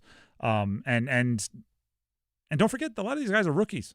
Like AHL seasons aren't as many games. You know what I mean? Like there's a level of further, like the rookie wall or whatever you want to call it. These guys have burst through that, but there's something to worry about. And Freddie on the opposite, what does he have? Like something like 94 postseason games in his career. I think it was going into the last. I think it was 90 going into the last series, so he'd be up to 94, which is more than all the other goalies combined. You want some money numbers for the goalies? Goaltenders in the conference finals, starting goaltenders combined salaries $7.2 million. Nobody making more than Freddie. Wedgwood 1.5, Hart 2, Anderson 2.75, Dobesh 965K. So they're all doing pretty well financially, meaning the teams, with getting play out of their goalies without having to spend much.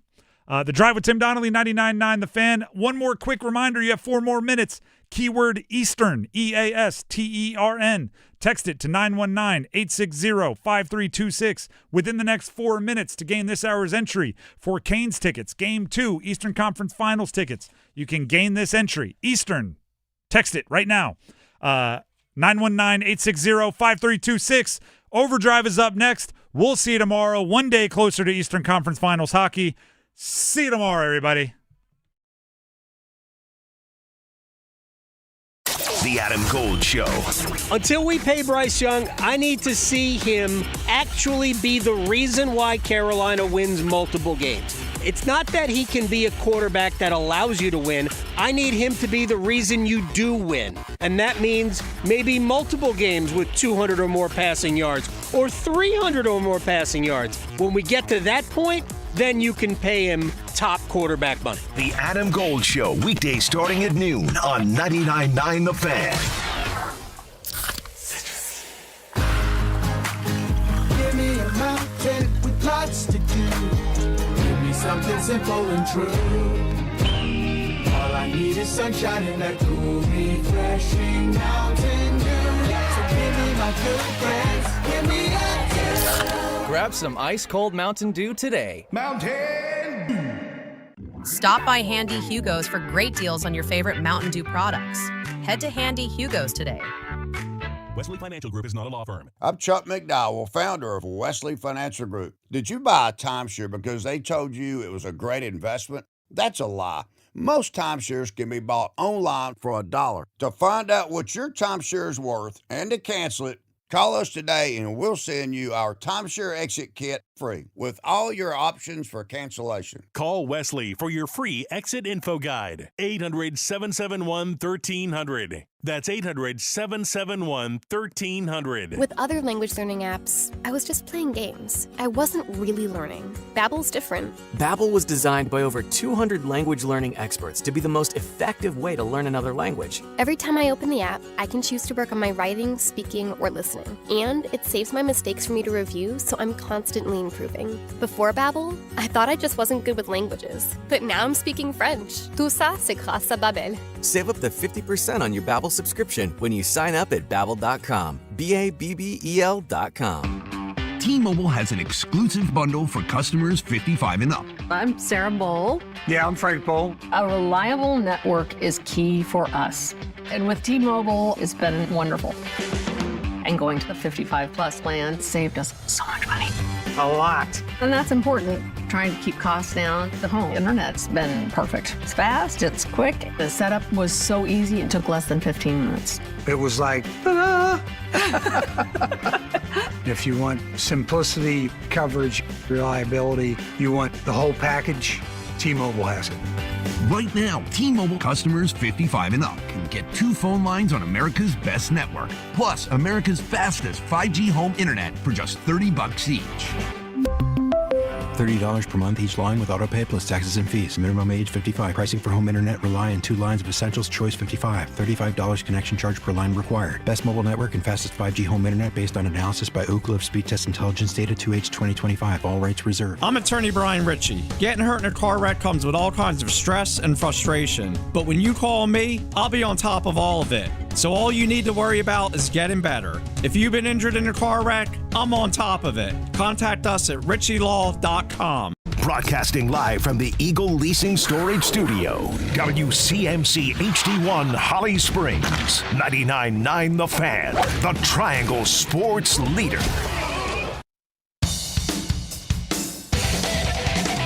It's 6 o'clock. Time to shift into overdrive. All highlights, no filler. As we run it back from the Drive with Tim Donnelly.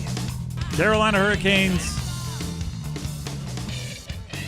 are dealing with, they are still in the middle of the longest break between playoff series and modern NHL history. That'll finally come to a close on Thursday, and it'll be against Montreal in the Eastern Conference Finals. There are a lot of things I think that went well for the Canes in that Buffalo-Montreal series. It went on long enough that Dobish, their goalie, kind of tasted his own mortality a bit, right? He's a rookie goaltender. He's had been playing unreal, and he just had a few moments where the puck found the back of the net a whole bunch of times, and that's big for a goalie, right? Up until then, he had been and still probably is the second best goaltender in the playoffs behind Freddie, whose heater is legendary at the moment. But Buffalo did rattle him once or twice, especially towards the end of that series. So that's important.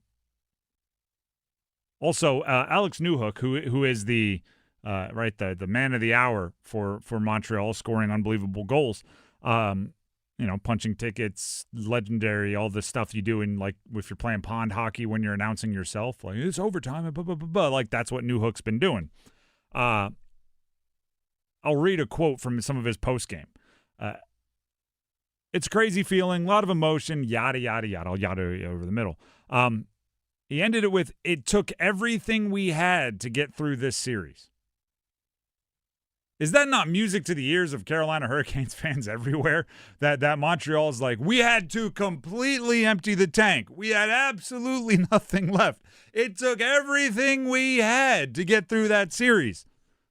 And it ended on Monday, and we got to go to Carolina on Thursday, which means there's celebration, travel, preparation, recovery, all need to happen in just those couple of days.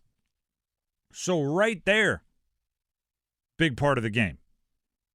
Do you know what Montreal has working for them, though, that Carolina should absolutely respect? They are young, and they don't know any better. They are young, and they are, like, you see it every once in a while in professional sports. A team is so youthful, maybe overwhelmingly so, that they don't know how hard it's supposed to be to do what they're doing. They just kind of, get on the ride and close their eyes until it's over. I believe I saw, and I think I have it written down here, that Montreal is the youngest NHL team to advance to the conference finals since 1993, averaging about 25.8 points per game.